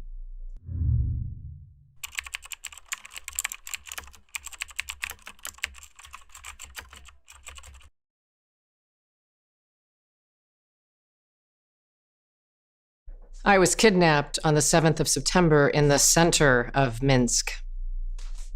Many of us knew that such crimes were happening, but this incident displayed the full cynicism, lawlessness, and criminality of Belarus's police force. In order to preserve the power of a single individual in the center of Europe, they subjugate dissidents to kidnappings, beatings, torture, and murder. These crimes are anonymous and they go unpunished, but the individuals standing behind them have very specific jobs in specific state structures. I will now speak their names aloud. After my abduction, I was dragged by force into the office of N.N. Karpenkov, the head of Gubopik, the Belarusian Special Police Forces. He yelled, insulted, and threatened me. In his office, two other gentlemen, G. Kosakevich, First Deputy Minister of the Police, and A.U. Pavlyachenko, head of the Operations and Analysis Center, engaged me in what we might call a conversation. One often sees these men in the official media. They delivered an ultimatum. I would either leave the country, and once abroad, I could do whatever I pleased, or they would throw me out, alive or in pieces. They would break my fingers and shut me up in prison for 25 years, where I would sew shirts for the security forces. The conversation lasted several hours with a rest break in a solitary cell. I got an eerie feeling from the smoky dim, dark corridors with portraits of the old man staring down from the walls among showcases with pennants, flags, and other KGB artifacts. He felt as if he had been transported into an old Soviet film. A riveting conversation lasted late into the night. Among the many questions they had, they wanted information about me, who was the author of certain texts. Why do I assert that the election was falsified? On what grounds did I claim that Svetlana Tikhanovskaya won? Had I, in fact, organized unauthorized mass events? Had I attempted to interfere with the work of state entities? Was I connected to the Niekta portal or the goals of the Coordination Council? Did I understand that I was the one who bore responsibility for those being beaten and killed, not those who gave the orders? These and other topics truly amazed me. They really believe that there are puppeteers, that forces outside the country are trying to influence the situation in Belarus, and that those who take to the streets are criminals, not peaceful Belarusians. Here's what the authorities are up to. They crack down on civilians. They beat up their own people. They move to repress and imprison all those who at least somehow participated in the election campaign. These are crimes. The authorities do not hear the will of the people. They cannot accept the idea that the Belarusian people want a different life, are ready for change, and take responsibility for their own future and the future of their children. We are Belarusians. We are a full-fledged nation, not just an assemblage of people. We live in the center of Europe, not on some random chunk of land. And we can change everything. You are incredible. I reread Varlam Shalamov's Kolyma tales about the Soviet prison camps. Much has changed since then, but the key element has not. The deprivation of a person's freedom is, in itself, severe punishment. And the system, as it has done before, seeks to deprive humans of their dignity. But no matter how difficult it may be, one can always find the strength to remain human. I do not for a moment regret my decision to remain in Belarus. I do not fear criminal persecution or prison. I am absolutely certain that those committing crimes are the ones who must be afraid. We are strong, brave, and wise. We are together, and